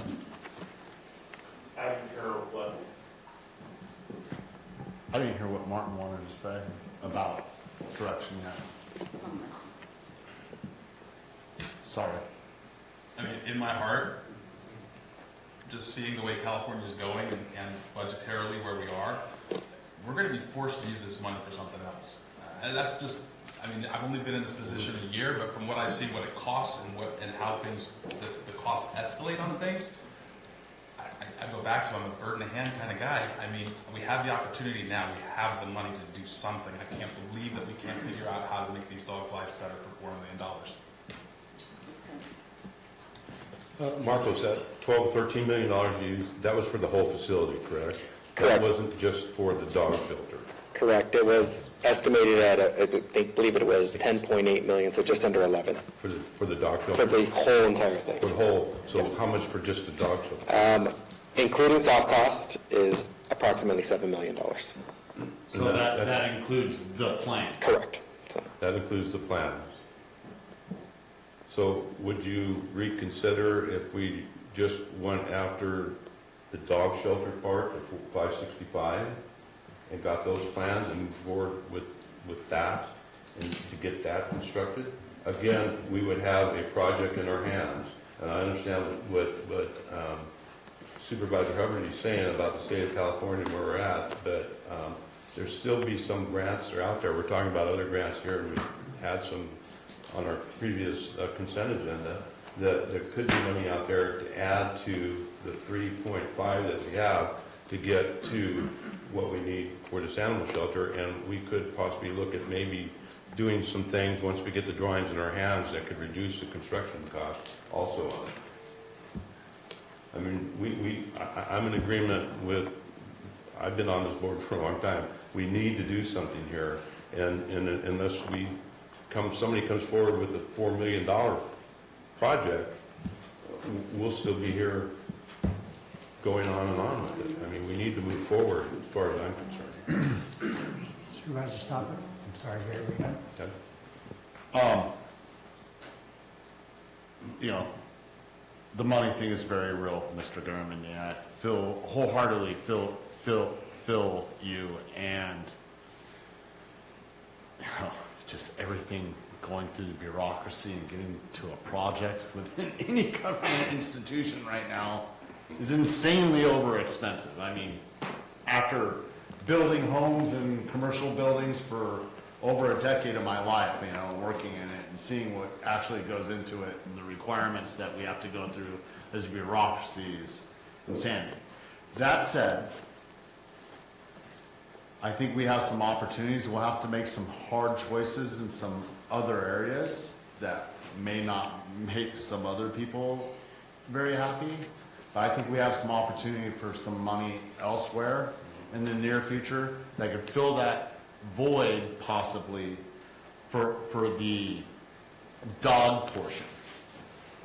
And I you know, I don't see any way in the near future without the state suddenly coming with a godsend grant, you know, but having a shovel-ready project, Mr. Toffenelli is absolutely right.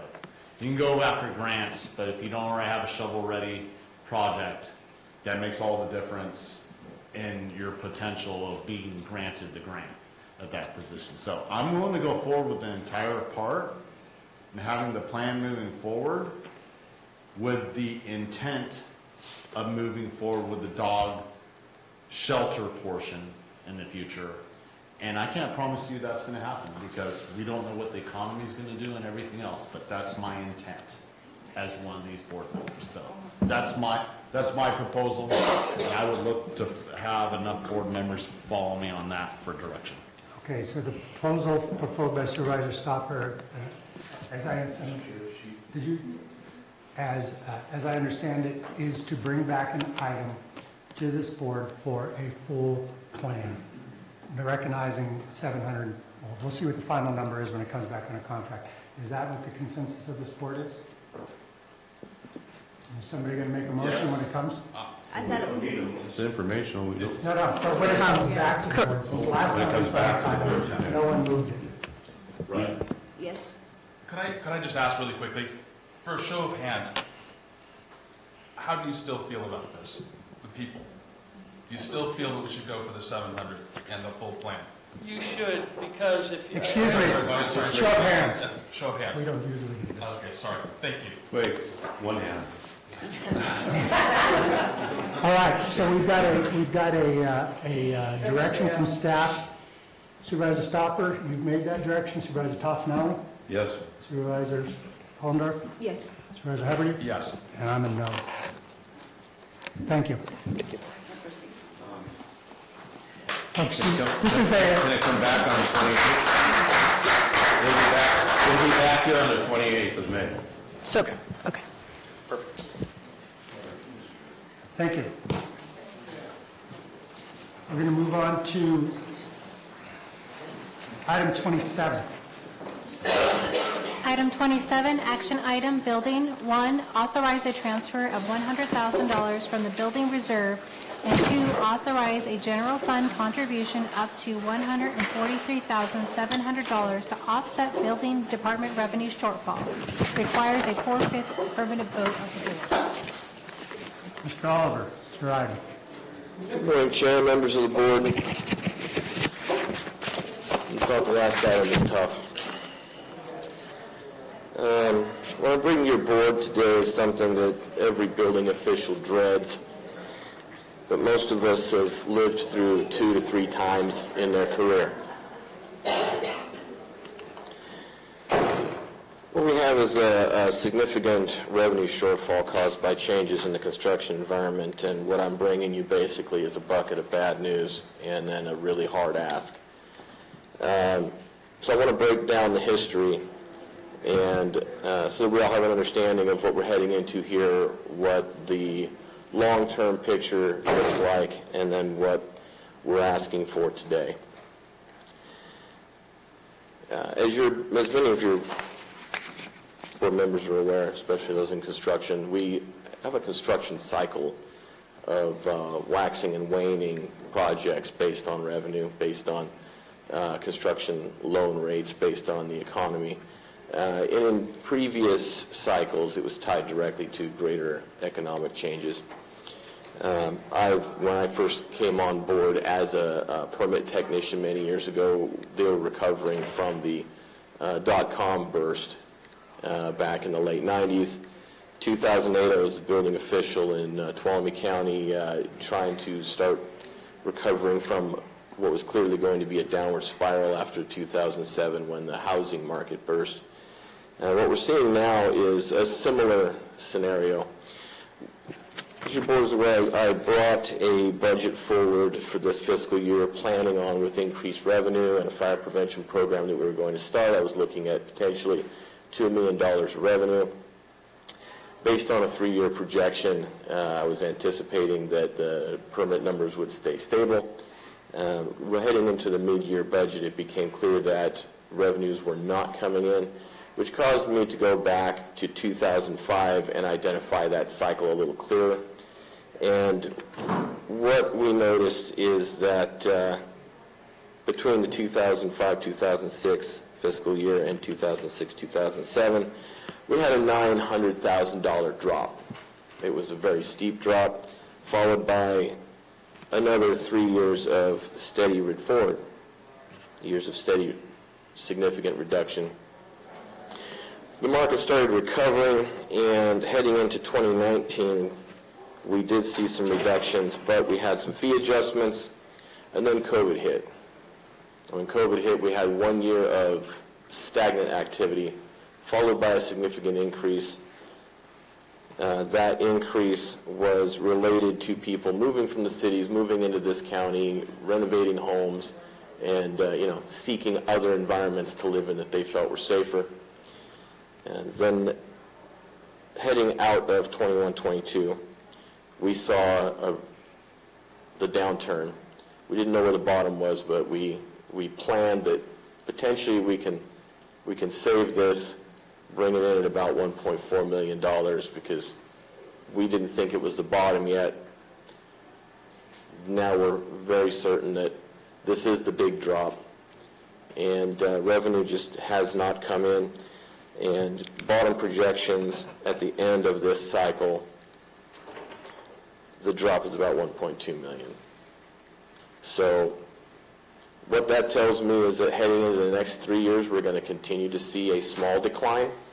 Over the next 3, we're going to see a little bit of permit activity drop, because I think this is the shelf. Of course, this is my best guess based on past experience. You'll see on the revenue totals I provided to your board, we have the curve projected, and you'll see the dip and that little false increase from COVID and from the 21 fiscal year. Could have indicated that that was the bottom. It wasn't, and we're where we're at now. So revenue hasn't come in even at the mid-year readjustment levels. The mid-year readjustment, we projected a reduction of $790,000, which means we drew from our building revenue fund, that is what is there for. I've discussed with your board a couple of times that we build the building reserve fund throughout the course of this cycle, so that when there is an economic drop, we can afford to maintain staffing as long as we can and make adjustments in staffing over time. Well, we have used that fund. It is gone. So what we're asking from your board today is to authorize the remainder of the building reserve, that last $100,000, be transferred, and also a contribution of $143,000 of general fund money, so that we can end this fiscal year with the staffing we have. Moving forward, I've already informed staff that we will be bringing a significant change at your preliminary budget for recommendation. That is we've already told staff that we don't have the workload, we don't have the revenue, and there's certain staff members that we will not be able to maintain anymore in this department. And we are currently working on finding ways to maintain service with staffing reductions and plan forward for the next 3 years as further revenue declines happen and we are forced to make other decisions. And so I plan on bringing to your board a clearer picture June 11th for the preliminary hearing for our budget, and seeking further guidance on not just staffing options, but service options for how we are going to get through this significant downturn in the construction market. Is there any questions? Questions from the board? Not so many questions. We've talked about this a little bit already, Doug.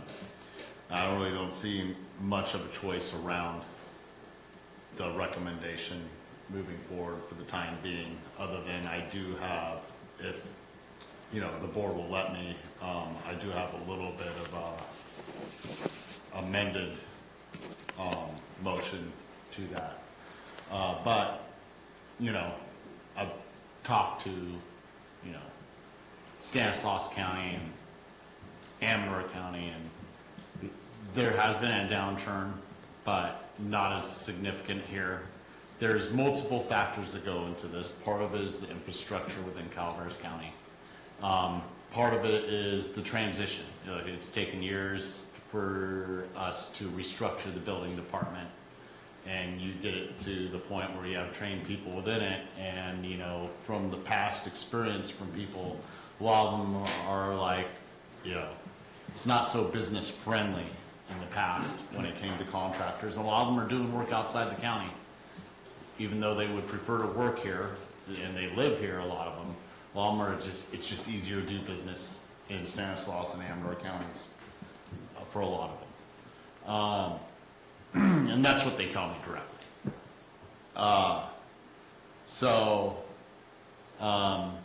I think moving forward, we need to definitely have that discussion because we're bringing stuff back here soon about like permit fees and everything else. But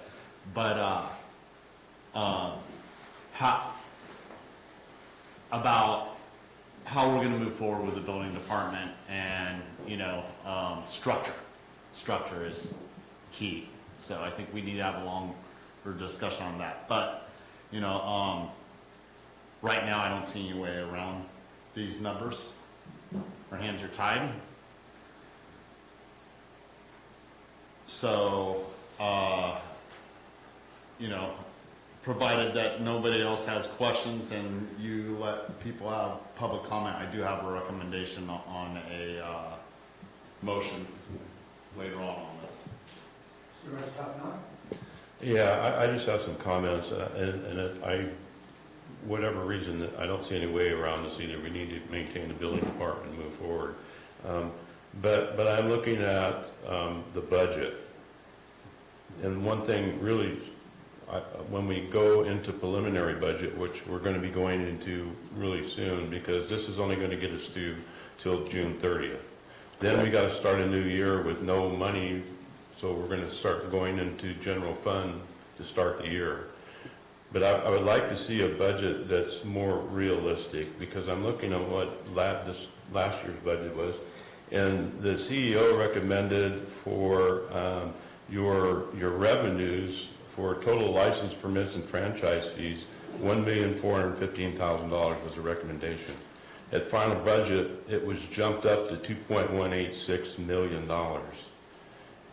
And you go back to what's presented to us here today, and you've only brought into that 2.1 million, 1.283.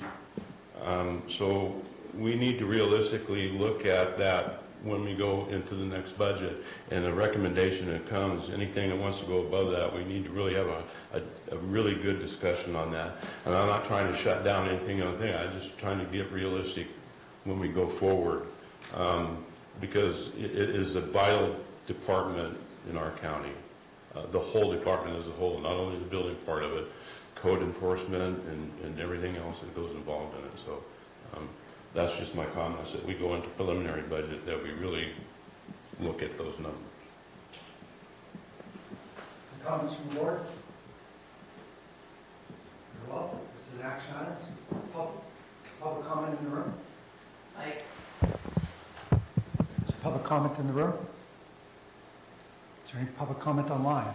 There's no public comment online. Seeing no public comment, I'll bring it back to the board for discussion and a motion. Stopper. Part of it is working towards a structure that's being more business friendly. So on top of transferring these funds, why don't you put the darn business card thing back up in your office?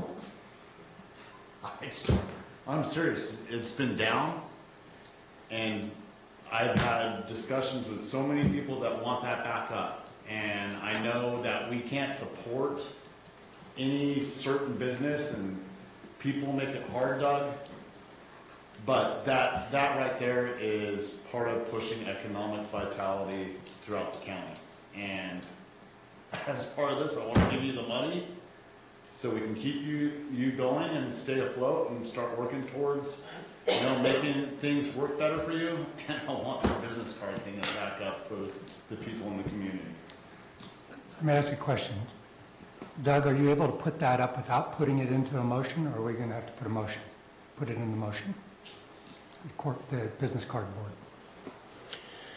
Well, let me explain the business card component before we decide that, because I can put it back up. But the concern is two items, really. One, the building department should be neutral in all cases. We should be supporting construction. We should be facilitating the built environment and facilitating safety in the built environment. What we should not be doing is generating any perception that we are playing favorites with which contractors or which builders can perform or have been performing in the county. I can go all the way back to the 1994 building code. It's the last time this sentence was ever put in the code. It states that the intent of the code is not to generate a special category of citizen that could benefit from the use of this code.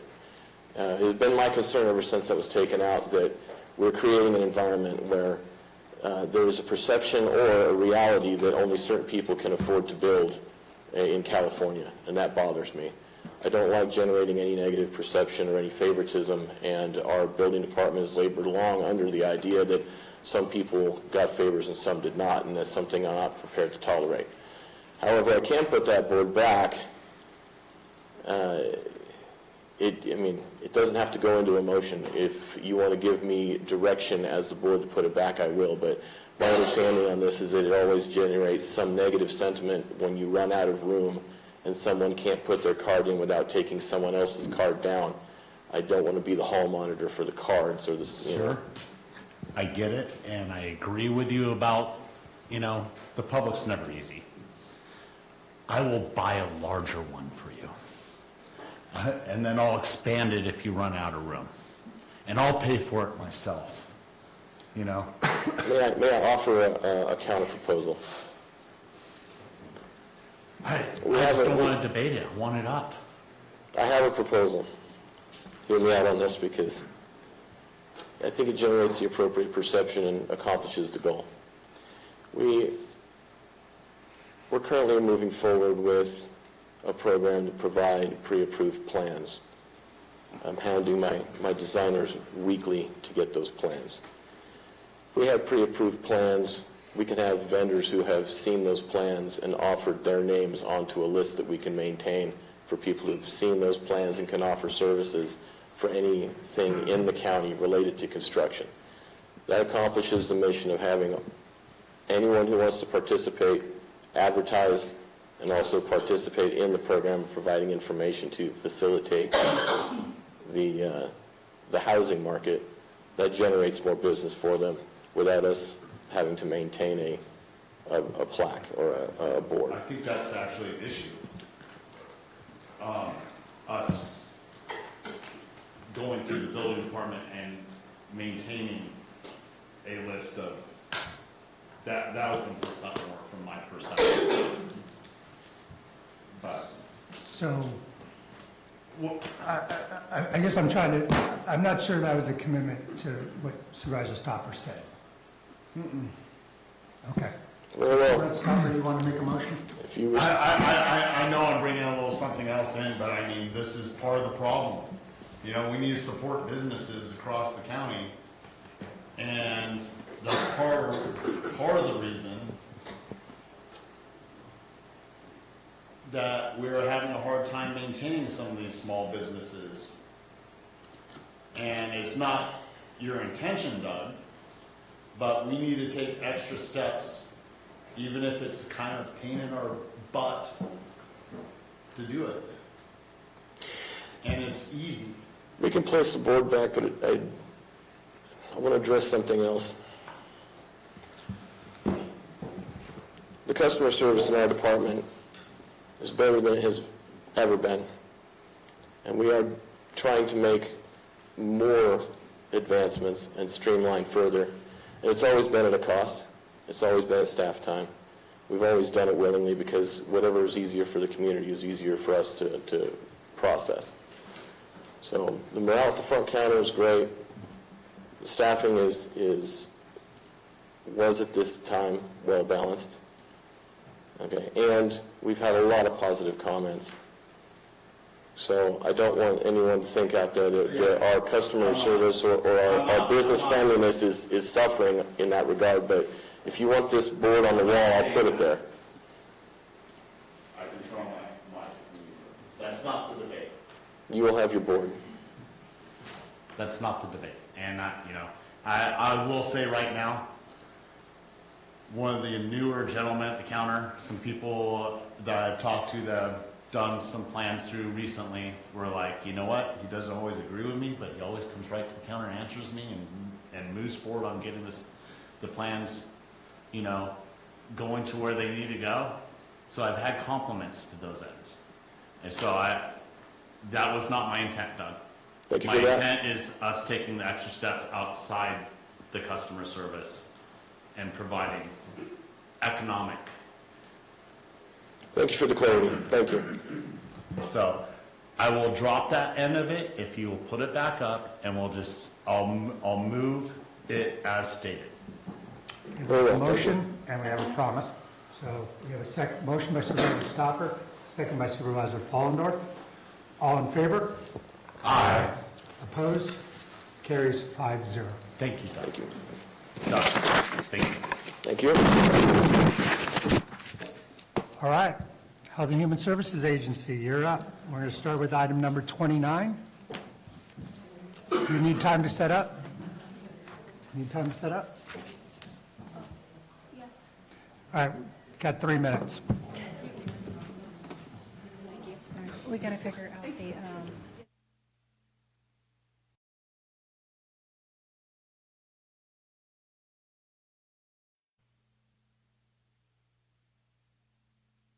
We are ready. Madam Clerk? Item 29, informational item, Health and Human Services Agency, receive a presentation on the Calaveras Health and Human Services Agency Strategic Plan 2023 through 2026. Good morning, Chair Garamendi, members of the board, Corey Allen, Health and Human Services Agency Director. Along with me today is Health and Human Services Agency Assistant Director, Michael Magana. The strategic plan that we present today is the culmination of 3 years of deliberate, relationship-driven, and integrated planning, and it's been a meticulously crafted document backed by several years of data. 3 years ago, when I had the privilege of joining this Calaveras County Health and Human Services team, we unified our vision to reinvent our agency, and our focus was clear, and that was to provide unparalleled public service and to enhance the health and well-being of all Calaveras County residents. Our reimagining journey took flight when our executive team, which is comprised of 3 deputy directors, one overseeing public health, one overseeing behavioral health, and one overseeing social services, alongside key program managers and compliance analysts. And we came together and did a Dare to Lead curriculum facilitated in order to build relationships, in order to increase the confidence of our leadership team, and that was to empower the leaders with courage in their roles and to foster trust within the teams throughout our organization. We followed that up with a strengths-based leadership facilitated program, which we also pushed throughout the organization in order to really focus on how we work from our strengths. And the overarching objective was to create a culture of openness, mutual respect, and integrity. Our journey to reinvent Health and Human Services was also comprised of 6 facilitated deep dives into dissecting issues, finding solutions, and mapping out resources. The objective, again, to foster trust, also is to gain a deeper understanding of each other's roles, how they work together, and to identify gaps, focusing on formulating long-lasting solutions. This paved the way for what you have in front of you today, the creation of our brand, mission, vision, value statements, and actionable objectives that we're going to present. Our vision is empowered individuals, strong partnerships, and thriving communities. And so with that, I'm going to pass this over to Michael Magana. Good morning, honorable members of the board. Michael Magana, Assistant Director of Health and Human Services. And I'm going to speed this up because I know you guys have a county frog jump to, or government center frog jump to get to. And I'll talk about really what those elements are within our strategic plan, what built that strategic plan, and why it's important for us. Our first step was to, and Corey alluded to that, it's been about 3 years with the strategic planning process that we went through. I pulled together members across 3 divisions to participate in a rebranding or reimagining of our agency, which developed our vision and our mission. And it really got the buy-in from staff because they voted on all of these. They got to see several renditions of a vision, mission, and organizational values, and they voted on what they thought was most important and got them to work and motivated them to do the work that they do each and every day. There are 5 core values. I won't read each definition of those, but we kind of think about them in the acronym of EPIC WIN, which is equity, purpose, innovation, connection, and well-being. And again, values are what brings our employees to the workplace, and also the work that we provide each and every day to members of the community and each other. This is the image that depicts what we often see on the outside. If you think of an iceberg, when we're out in the community doing outreach, when we are, out and have our county logo shirts or agency shirts, that's what people see. But the most important thing here is what people feel. Underneath is what really matters, because they are our vision and mission and core values in action. And that's what people feel when they walk through our doors or when we're in the field engaging with community members.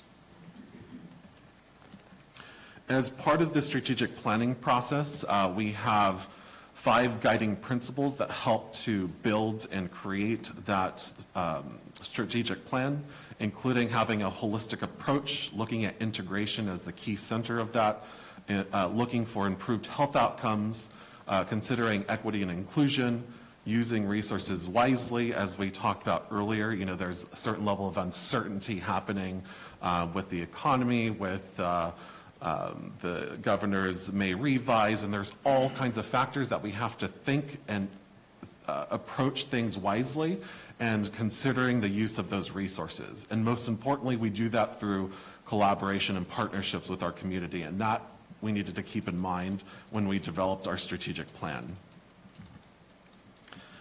The plan introduces 7 goals.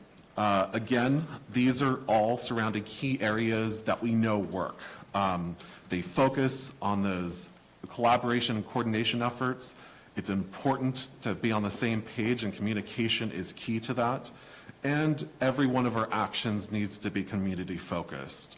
It aligns with the county strategic plan, the focus area on safe and healthy communities, focus specifically on improving the health and well-being of our communities, and other sort of areas looked at within the county strategic plan. And it was really the instrumental piece that guided this direction to build our own. But most importantly, I think, kind of it was alluded to that earlier, plans are only good as the paper they're written on.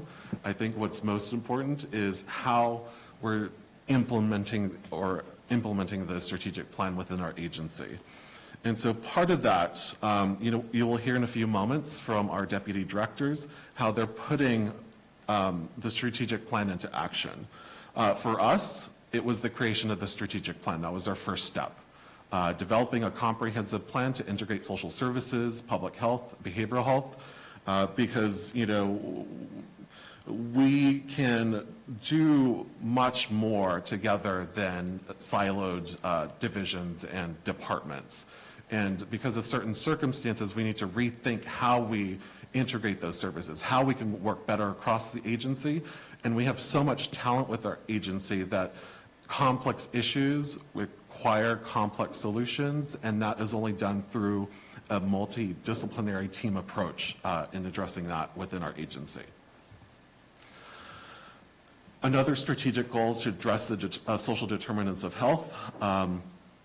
The Surgeon General in 2023 came out with a report on social isolation, which talks about the lack of relationships with others and little to no social support or contact.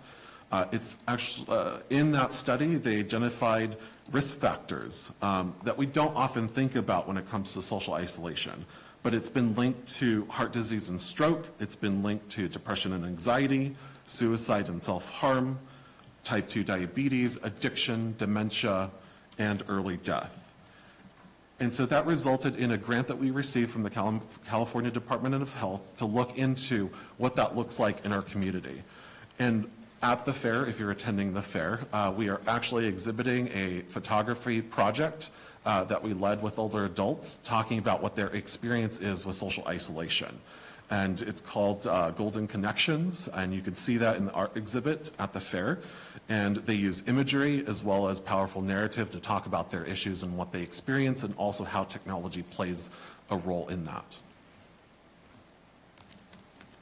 I think what people are most excited about is the development of the first county app or agency app focused on engaging and educating the community. We needed a place that delivers information at people's fingertips. We like to think of, not having community come to us, but meeting them where they are. When it comes to all of our programs and services, it delivers information on food assistance. It delivers information on employment opportunities. It's really instrumental in communicating to our public. So there's certain features related to this app, including buttons for older adults and people with disabilities that includes resources and services tailored to that population. And it's instrumental also in a way that when it comes to times of emergency, we can put information on there related to emergency shelters, cooling centers, warming centers, that'll be, again, at people's fingertips, and we can push what are called push notifications out to people who've downloaded the app to get those communication messages as well. People can simply go to either the App Store or their Android store, App Store, and download the app just by searching Calaveras Health and Human Services. Now, I would like to invite 3 of our deputy directors from Behavioral Health, Public Health, and Social Services to talk about the ways in which their work aligns and anchors to our agency's strategic plan and that of the county. So first, I'd like to welcome up Wendy Alt from Behavioral Health. Good morning again, Wendy Alt with Behavioral Health, and I also have David Guerin here with me to talk about some of the other projects that we have going on. I would say one of the biggest things that we have that really goes to the community education and informing the community this year, we're focusing on just getting behavioral health information out there. You'll see that we have this year had a first ever wellness event on the county campus, and that was great for the first time ever. And we also have 2 individuals, one from behavioral health and one from law enforcement, that were recently trained in mental health first aid. And soon they'll be able to go out to the community, to schools, wherever it is that they're requested to provide that course out in our county, which is the first ever. No one else has anybody from law enforcement that provides this, so we're excited to be innovative in that area. And also on the workforce and retention piece, we have 5 clinical staff who will be awarded in total over $60,000 to staff to help towards their student loans. So those are kind of the big deals right now. You want to go on data? Sure. Good afternoon. My name is David Guerin. I am our operator as a data analyst for the Behavioral Health Department. I've talked to a few of you before. Just Nelly, nice to see you again. A lot of what I do is primarily reporting for grants, state and federal mandates for what we do with our clients, but I also integrate and am working on what we call like the health information exchange within the state of California, onboarding with what's called a qualified health information organization, so we can do coordinated care efforts with not only within our own agency, but for our clients and our community partners, so the local hospitals in Sonora and Amador County, integrating data for our clients, and then also working on integrating with CDCR so that we can do coordinated care efforts and reduce recidivism rates for individuals that are within the jail, and so we can provide services before they're actually released from incarceration. A few of the other things we have are another grant that is working with our jail. So when individuals come out of incarceration, that they have housing, that they have appointments set up, so they're not walking out onto the streets without all of those things. And so that's been a big lift, but eligibility within HHSA has been a huge help on that piece also, to make sure Medi-Cal is provided before an individual is exiting, so that they are able to get food or shelter, which is also part of our behavioral health bridge housing. So somebody who comes out of custody does not have to just sleep on the streets if we're able to engage them and provide them the support. So, yeah. All right, that's it. Thanks. Next, we'll welcome up Colleen Rodriguez from Public Health. Good morning, Chair Garamendi. Good morning, board members. My name is Colleen Rodriguez. I'm the Deputy Director of Calaveras Public Health. I'm sorry for the voice. It's better than it was yesterday. So in Calaveras Public Health, we regularly integrate our agency into all of our efforts. We're very intentional about our collaborations because in the end it's about serving our community, and we believe that integration is the best way to do that.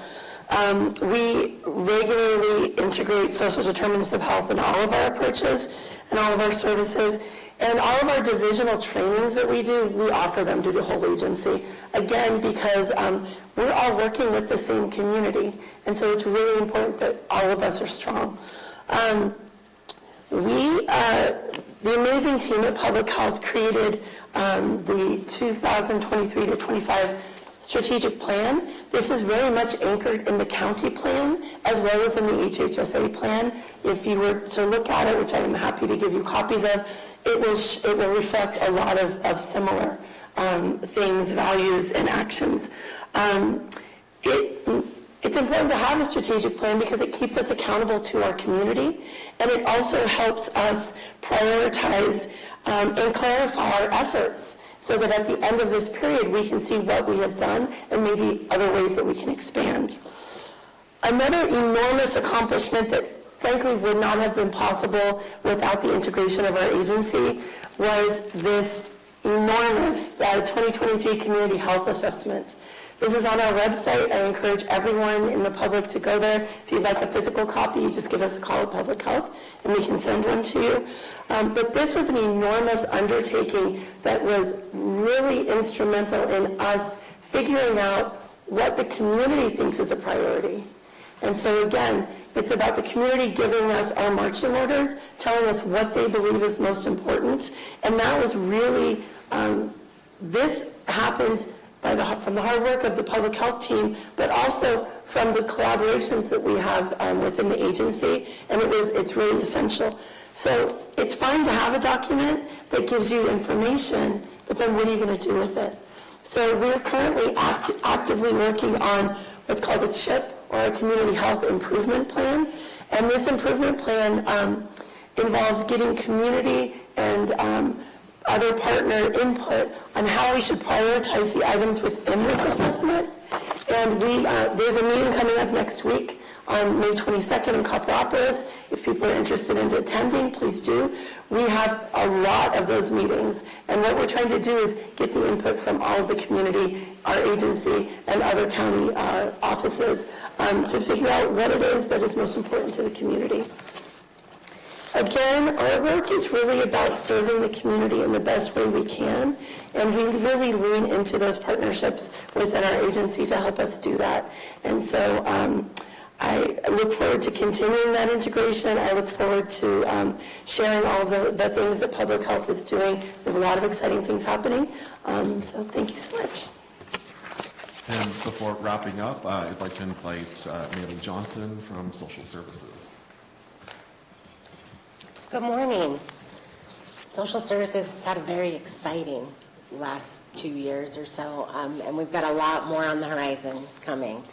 As a whole, the social worker career pathway, we're having a workforce shortage across the state. We're having a lot of trouble recruiting and retaining quality social workers who are educated and experienced in the fields of both adult protective services, child welfare, and mental health. So we partnered with Chabot Las Positas Community College this year to bring a program to Calaveras County employees who have the desire to grow in their career fields in social work, mental health, and public health. The program includes tuition and books at no cost, remote learning opportunities, education and career coaching, and in addition to the program for our current Calaveras County employees, we also brought a program forward for young adults age 18 to 25 who have had system involvement either through child welfare, probation, mental health. And that program will allow these young adults who are interested in social services careers or human services careers to receive the benefits of the tuition, the free tuition, free books, and support, along with a stipend for living expenses, work experience placements, and then additional services to support their career growth in education throughout these social services programs. So we support them from associate's degree through bachelor's degree internships, master's degree programs through the Title IV stipend program, and then we also have a clinical licensure program that supports them getting their clinical licensure after they graduate. So we're really trying hard to build our workforce and assist our local community youth who are interested in serving their own communities, be able to come up through the county systems and really develop. Social services envelops both adult services and children's services, which is a big system.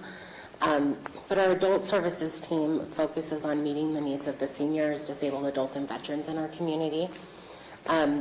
They've focused a lot on connection this year and really working to create collaborative teams to help our most vulnerable adults get their needs met in the best way possible. So we've created an interdisciplinary team of community-based organizations and agency organizations where we bring people together to talk about our most high needs clients that are touching multiple systems and really come up with some solutions for those adults on how to best support them so that they can stop coming back to our systems time and time and time again. We really want to help strengthen and build that up, and part of it is reaching out to all of the people that help in this work and not just sitting it in one social services department or one law enforcement department or one mental health department. We're really trying to bring that together.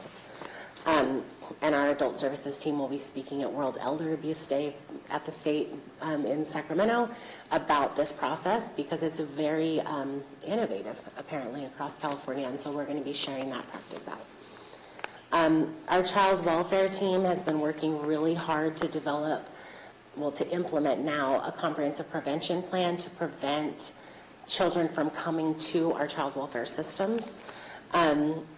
This plan will be presented a little more in detail in the State of Families presentation that's going to follow soon.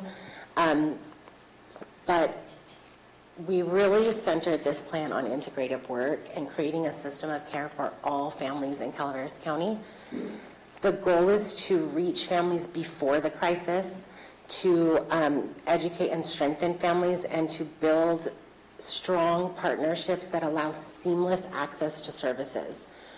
Because in child welfare, if we're saying, please don't send them to our door, we need to provide somewhere for these families to be sent, somewhere for these families to access, so that they don't end up in our systems later. We need to get much further ahead of this game, and that's really what we're trying to do through this plan. Ideally, that will be accomplished through strengthening our mandated reporter education, our community education around when to report abuse, what that looks like, making a very big distinction between what is a poverty issue that should be supported through the community and what is actual child abuse and neglect. So we're going to work hard on that this year as well. And utilizing a closed-loop referral system that will allow feedback to be sent through the network of partners so that people don't get lost in go seek services here or wait, you need to call this person or that person. It's really going to streamline that and create an integrated approach to service delivery for families that is really going to focus on the needs of that specific family and not just their expertise. So that's going to be a really big success for us when we get it up and running. Yeah, I'll explain more in State of Families. Thank you guys so much. Thank you so much. So thank you to Wendy and to Colleen and to Maylee for your input on that, and David as well. Really, I just want to wrap up with acknowledgments and thank each of the persons on our team that really invested a lot of themselves in order to come up with this actionable plan. And that includes Robin Carter, Stacy Johnston, Terry Lane, Maylee Johnson, Jessica Wargard, Kyrie Biker, Tony LaFagia, Wendy Alt, Lee Kimball, Colleen Rodriguez, and Grace Cadenas. And with that, we are here to answer any questions that you might have. Thank you very much. Any questions or comments from the board regarding the presentation? Any questions from the board regarding the presentation? It's not an action item. Mr. Stopper? I can wait until after any public comment or anything. All right. Mr. Hondor? Very well, are there any public comment in the room? This is not an action item, but this will allow public comment. Sorry, I just had one piece that I forgot to mention earlier. Talking about integration, public health and now behavioral health have both gone out and gotten a community service vehicles. So public health obviously has their mobile clinic, and behavioral health just acquired our mobile crisis unit. I don't know if all of you have the opportunity to see it, but we'll be at the fair this year. We're going to be there all the way the whole week. The vehicle will be out there. Come check it out. It's not fully outfitted yet, but we do have 2 workstations in there. We'll be out in the community trying to work towards providing 24/7 crisis to the public, which is going to be great for a community of our size. Thank you. Is there other public comment in the room? Seeing none, is there any online? There's no public comment online. Very well. Any other comments from the board before we move on to the next item? Seeing none, thank you very much. Excellent.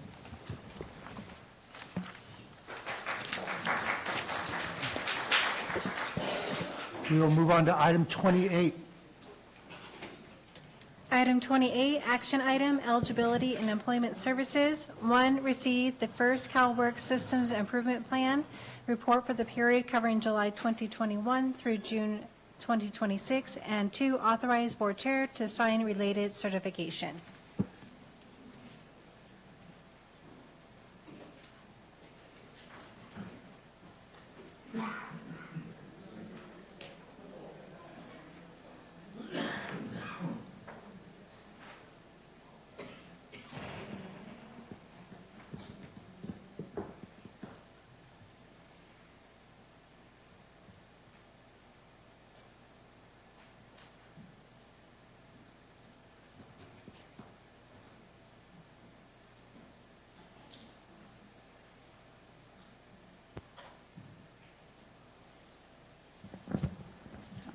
It's on.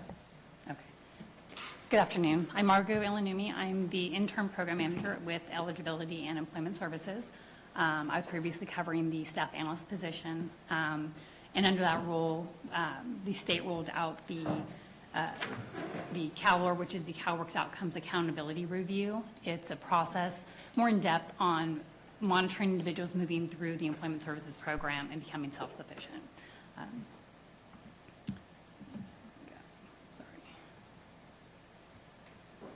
So CalWOR is a local data-driven program that facilitates continuous improvement of the county CalWorks program, mainly focusing on the employment services by collecting data, analyzing it, and disseminating that outcome through different reports.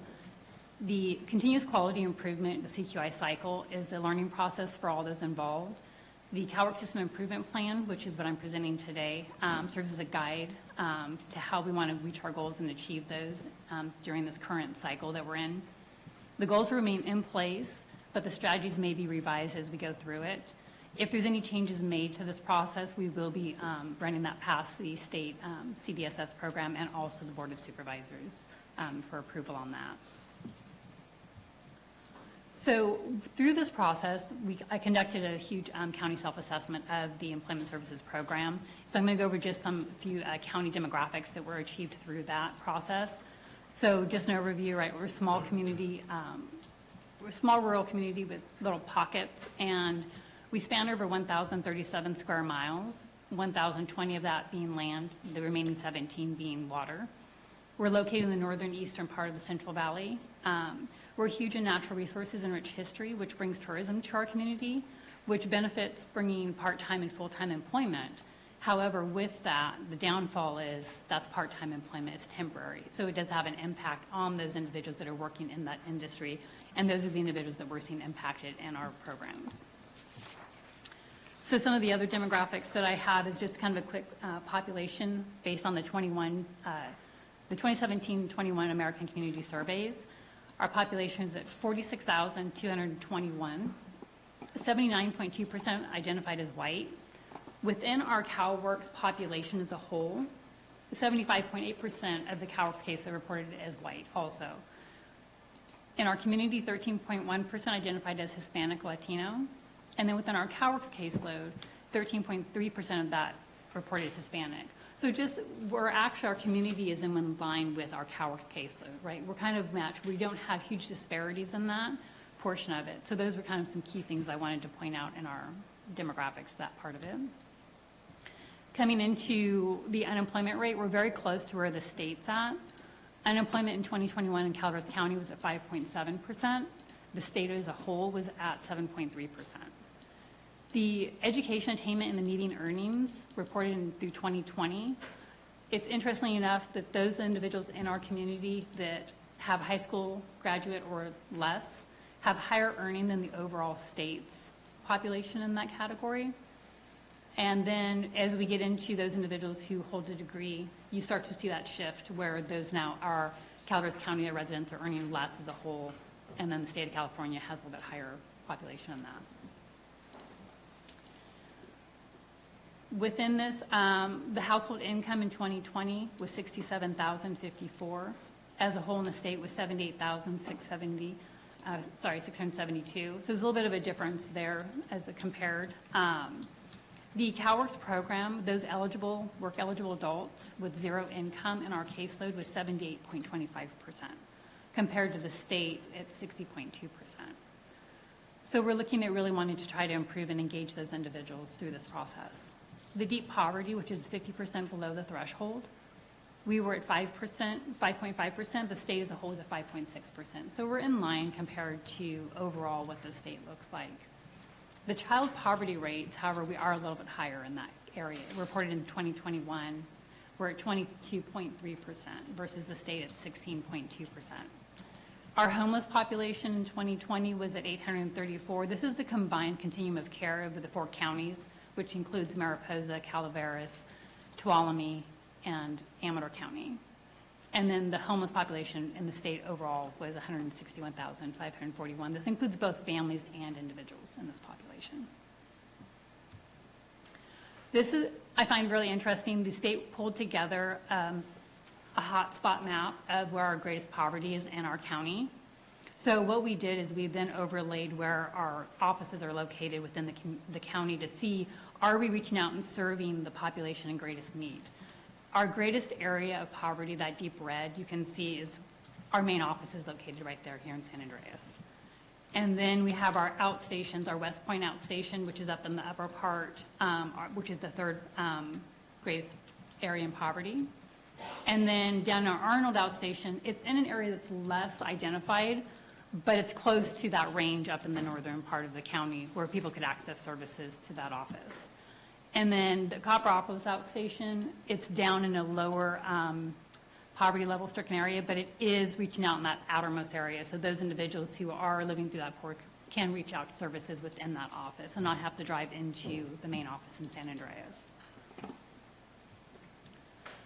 What we looked at under this program was looking at under the program manager's realm and then looking into, there's 3 staff analysts, 3 eligibility supervisors, 1 employment services supervisor, 2 system support technicians, an eligibility specialist, 3 under the CalLand inmate program, and 1 eligibility specialist under our fraud and EVES program.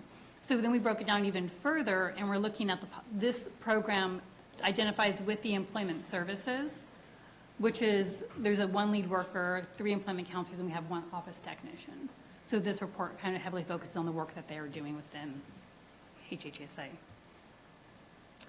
Through this process, we collaborated and met with partner agencies. So we talked with internal staff. We did surveys with management. We reached out to Modular Job Training, our Learning Disability Evaluator, our current and former clients, the Calaveras County Office of Education, the SAR Board, Columbia College, Calaveras Crisis Center, the Resource Connection, and our Housing Department. With this process, we gathered information on how our program was doing and how we were reaching out to the community as a whole. Our strengths, we have the ability to come together to provide wraparound services. We quickly build relationships and collaborate with partners, being a small community. Staff's availability and follow through with agency partners and families. This came heavily, especially from the clients that we serve. The support staff provide to each other is huge to serve the community. We really come together and provide wraparound services to them. Some areas the community needs and areas for improvement came out was limited or lack of resources under our health care, our transportation, child care, employment opportunities, affordable housing, and our internet and cell service areas. Areas for improvement also, agency partner cross-training was identified so that we could better refer and serve people. No wrong door policy, and our client workshops. So we will be reaching out and trying to provide more services to our clients. And then staff training, trying to navigate challenges and emotional barriers related to the work that they're doing. So with that, we also identified some barrier removal services that are in need. There's lack of access to mental health services. Not all clients meet the criteria for behavioral health services, and there's limited number of private counselors in the county for those individuals. There's limited transportation, including public transportation, to reach those services. And with the lack of internet and cell service, it can impact the telehealth appointments that are available. There's lack of full understanding of the employment services program, so that leads to missed services and unidentified needs and supports. So there's identified need to build stronger partnership relationships. Lack of communication may have impacted on services offered to those clients, and a possible delay in services. And the huge area is, right, can we improve transportation and childcare, which is a huge struggle. So through this, there's performance measures that the state put out in this project, and there's 26 measures in whole. We're focusing on the first phase 0 and phase 1 measures, and then what the state directed is for counties through the self-assessment that we did was to identify what measures we wanted to focus and work on. So we met with the group, presented numbers to them, and the employment services group decided the engagement rate would be the strategic area to focus on. With the engagement rate, we did a period renewal through April 2021 through September of 2021. They wanted a base model for gauging us in our improvement. That 6-month average was 57.4%. So the measure was selected because we feel that if we engage individuals, it leads towards success, their goal achievement, the confidence and self-worth when someone is attaining goals and reaching self-sufficiency is huge, and it will also reduce our sanction rates in our program. So through this, we used the SMART goals, and we came up with some equity goals also. So with their engagement rate, I pulled numbers from March 2022 to July of 2022, and that 5-month average, we'd already increased it to 64.2%. And just more recently, we've actually come up with a 6-month average from January through June of 2023. Our 6-month average is 73% compared to the state's overall of 26.7%. So we're much higher than the state, but we still want to continue to increase that engagement rate, which is what this whole system improvement plan is focused on. Our goal is to increase by 20%, which ideally, if you look at the numbers, we've already reached that goal before we've even started implementing the next 2 years process of inserting some of these new services that we're going to be doing. So with this, the changes that we've already have implemented, we're assigning a lead worker targeted case reviews, and she's assigning the appointments. The initial appointment she's scheduling for the staff to meet guidelines. We have induction training established now for this group, and some partner meetings have already started being scheduled quarterly. Our SMART goals, we're going to implement ongoing client focus groups. We're going to incorporate clients focus groups in the West Point area to try to reach that rural poor population to make sure we're providing equitable services across the board. We're going to develop partner agency cross-training, and we're going to create specialized training to engage clients with part-time and full-time employment and self-employment. And that concludes my presentation. Do you have any questions for me? Thank you. Any questions from the board? In the greater Valley Springs area, there's, just for 95252, there's 13,460 people. Overall, for that area, enlarged past the 95252 area between Valley Springs, Rancho Calaveras, that end of the county, well over 15,000 people. From going through our blocks and census data. That's a third of the county population. Mm-hmm. I understand hitting the areas that are representing the most need at the same time. The most population to be hit is having outposts there. Why don't we have one there? And I can speak to historically in the past, we did have an outstation in that area. Way back when it first started, I actually was manning that back when I was in eligibility. So there was a need and we saw that. I think we have considered trying to put one back in that area, but it's been difficult finding a location for that. So it's something that worth exploring and looking to see if we can bring that back. Our outstations are valuable in the community, so I think it's something we can definitely explore, and to look to see if we can do that. Well, community outreach is part of your strategic plan, is it not? I mean, Yes. it's like, we just went over the strategic plan. I mean, there wasn't much there, but that was one of the simple things that was there. And you hit a third of the county population Yeah, by having one there. we can definitely. And there's available space, Okay. whether it's affordable is another thing. Thank you, Supervisor Stopper. Other questions or comments from the board? Supervisor Hubbard? Thank you. I'd like to ask, the Visit California numbers just came out, and we brought in 2023, 269 million. Visitors brought in 269 million into the county, which is 10% over 2022. My concern is that the employment level for hospitality workers went down 8%. So I'd love to chat with you at some point too, and your ideas on how we can turn that around, because hospitality is obviously huge within our county. Yeah, absolutely. Thank you. Thank you. This is an action item, or is there public comment on this item in the room? Is there any public comment online? There is no online public comment. All right, I need a motion to authorize the board chair to sign related certifications. Move. It's moved by Supervisor Follendorf. Is there a second? Second by Supervisor Hubbard. Sorry. All in favor? Aye. Carries 5-0. Thank you very much. Thank you. And moving on to item 30. Haley. Item 30, informational item, Children's Services receive a presentation about the state of families in Calaveras County. I promise I'll be brief.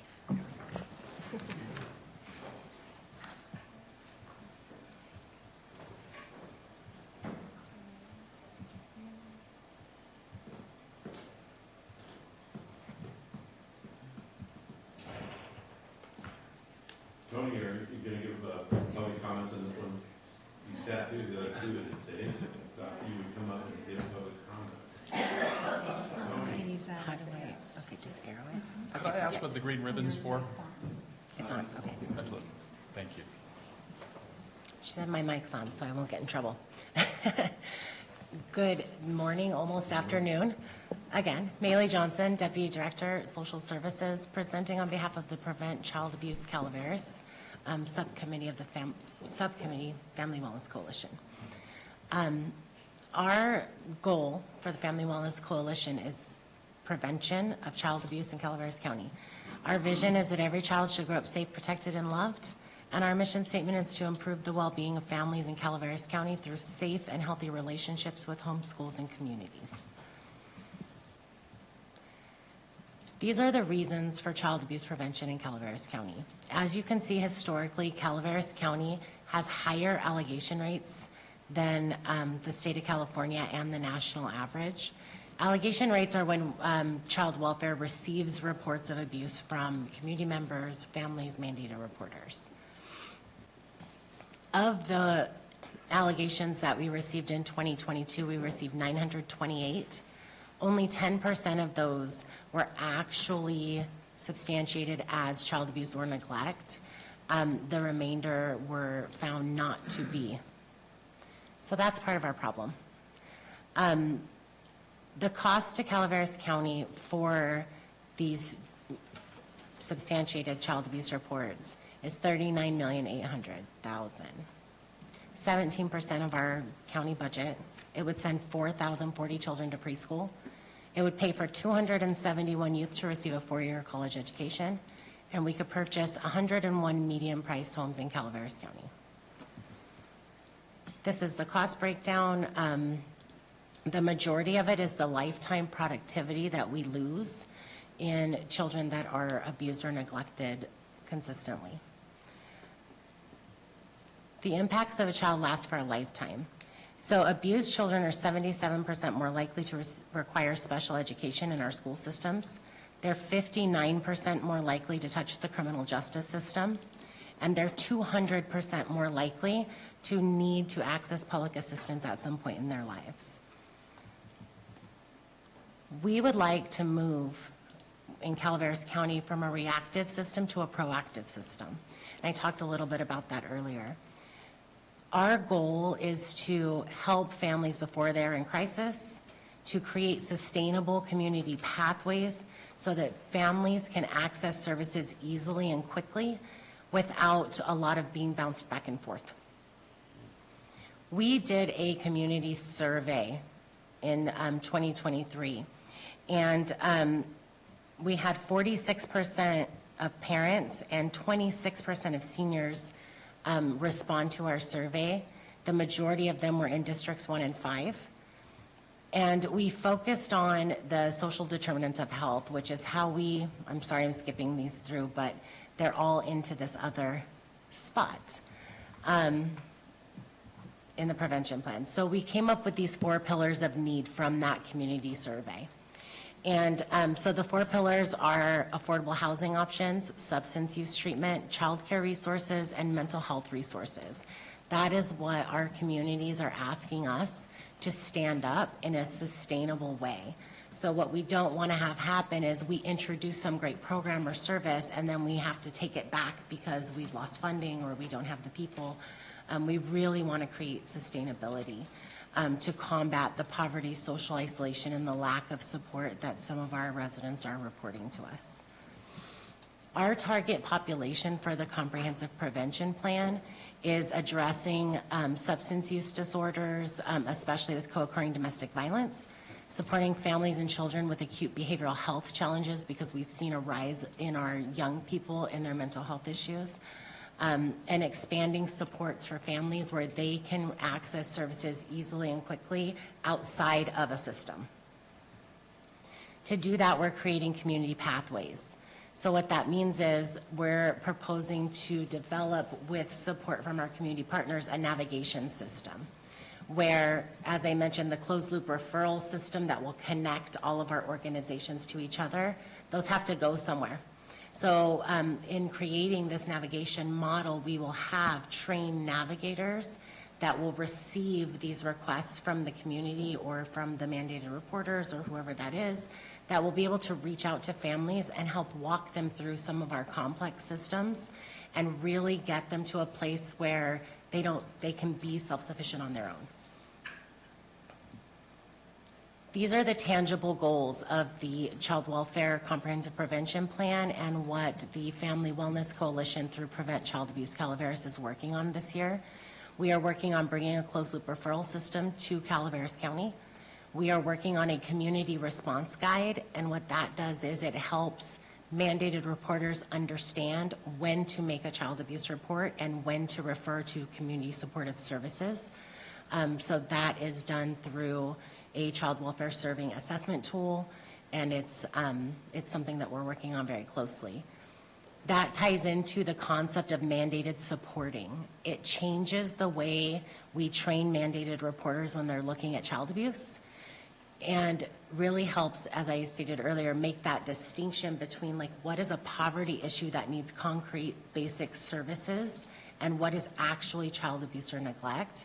And that mandated supporting training and programming will assist with that in our mandated reporting communities, and the community response guide together will help to make those good decisions. So hopefully less people will be coming through the child welfare doors.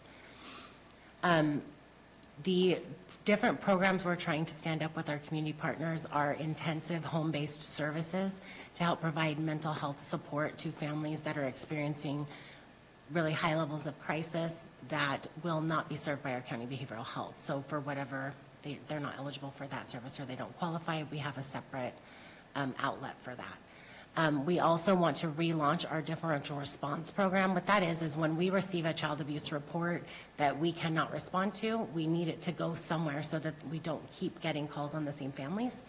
And so that's what differential response does. It takes those reports and goes to help stabilize the families long term. Our other goals are to create spaces where agencies can collaborate and focus on how are we all serving all of our residents, because historically these have been focused on foster youth, probation youth, people that have already touched our system. We want to expand this further so that people aren't touching systems. And then to continue to focus on supporting programs that build community for families. This is a picture of the Children's Fair we were at this year. We created a support system wall that had a lot of different supportive groups throughout the county. And the end result we're hoping is in a reduction in the number of children needing child protective services in any capacity, increasing protective factors in children and families so we'll help build and support the families where they are, and then an increased child and family well-being. Any questions? I know I went through that kind of quickly. You did But great, Mary. Thank you. Questions from the board? Supervisor Stopper. When you presented your pillars, the affordable housing one, kind of hard. Tough cookie to break because it's something needed in the majority of California. Providing that service, the state's going to start requiring us to make something happen when infrastructure, for example, is a major. I brought this up earlier, infrastructure on building and providing those type of things. I mean, majority of residential units are already in place. The county's not into buying said residential units. We're not going to, I don't believe. And the state's given this uncrackable nut to Health and Human Services. I pretty much stopped going to these meetings a while ago, seeing how everyone, because they're going nowhere. And it's not, I'm not going to say it's the fault of Health and Human Services. I just think it's a bad direction by the state to push that type of thing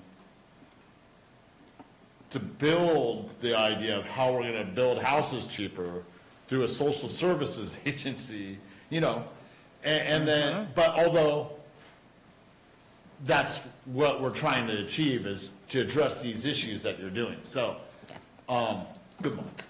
I'm sorry. I had to say it. And it's getting up close to 12, and I know Mr. Garamendi's looking at me like, I'm just glad tie I it up, have the Ben. privilege to walk through this with Corey and the rest of the Health and Human Services Agency team as we tackle these problems one at a time. Yeah. Because it is our role, right? Right. We achieve these things that Well. seem unattainable. We do it every day. Ye- So we will, Affordable housing, tell me when you achieve it, because it's not achieved. we'll figure that out as it goes along Good as luck. best we can. I just want to thank you. I want to thank Corey and all the Health and Human Services team for these wonderful set of presentations today. CalWorks and Strategic Plan. It's very inspirational, and I know you guys put a ton of work into it, and it really shows a cohesive plan. I want to thank you personally for all the work that you do. You're dealing with oftentimes our most vulnerable population at a moment of crisis.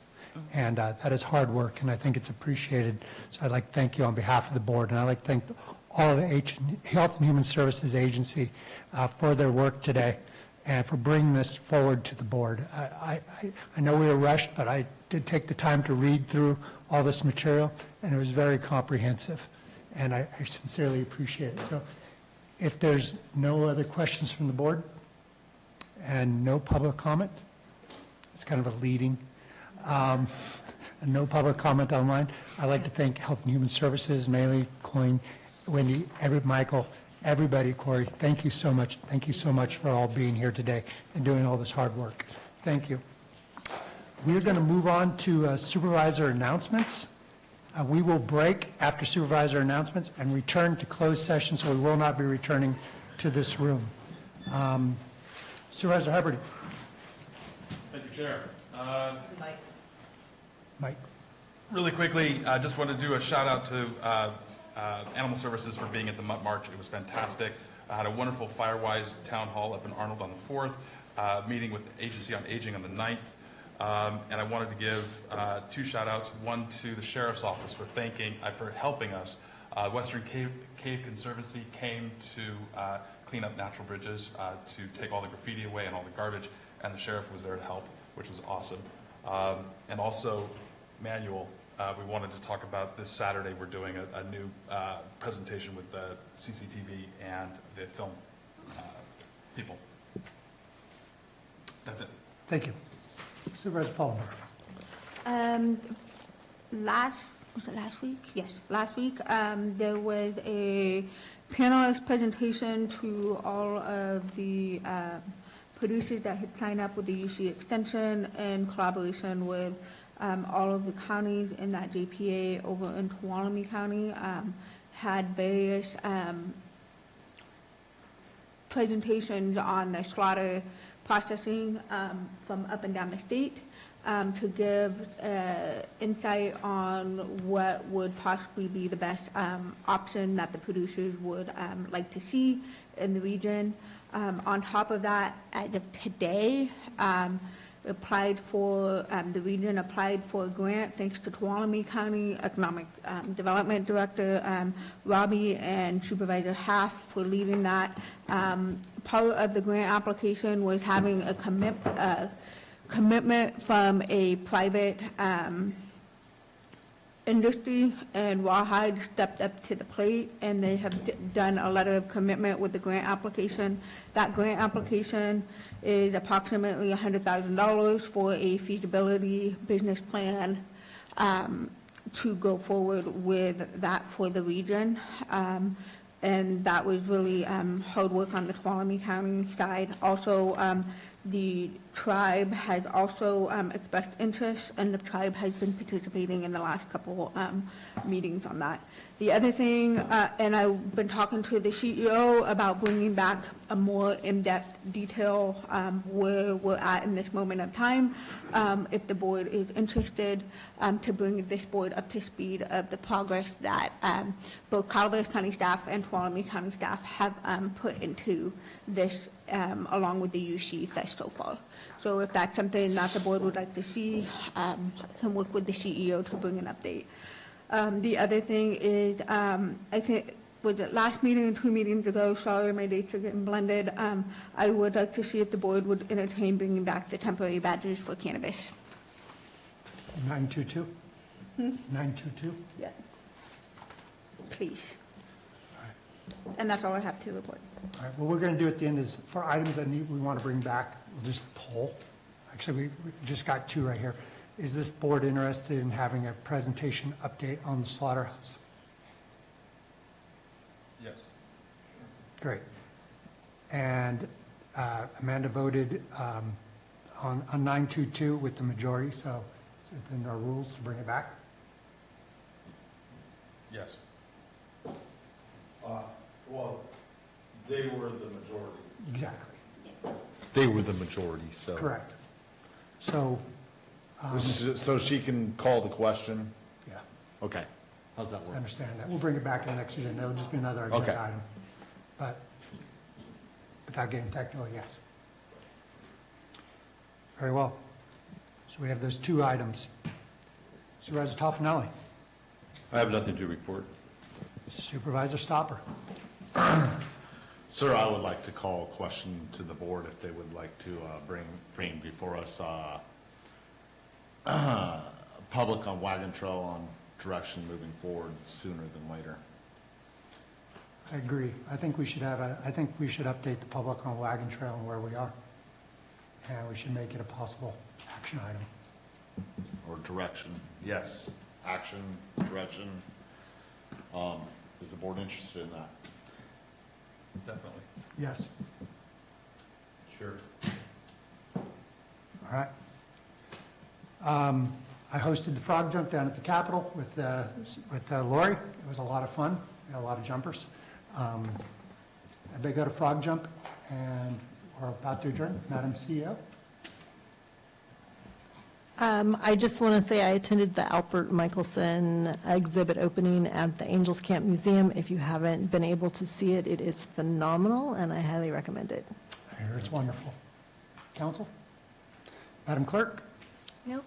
All right, we are going to break. We're going to return to closed session, so let's meet back in closed session room at 1 o'clock. Thank you.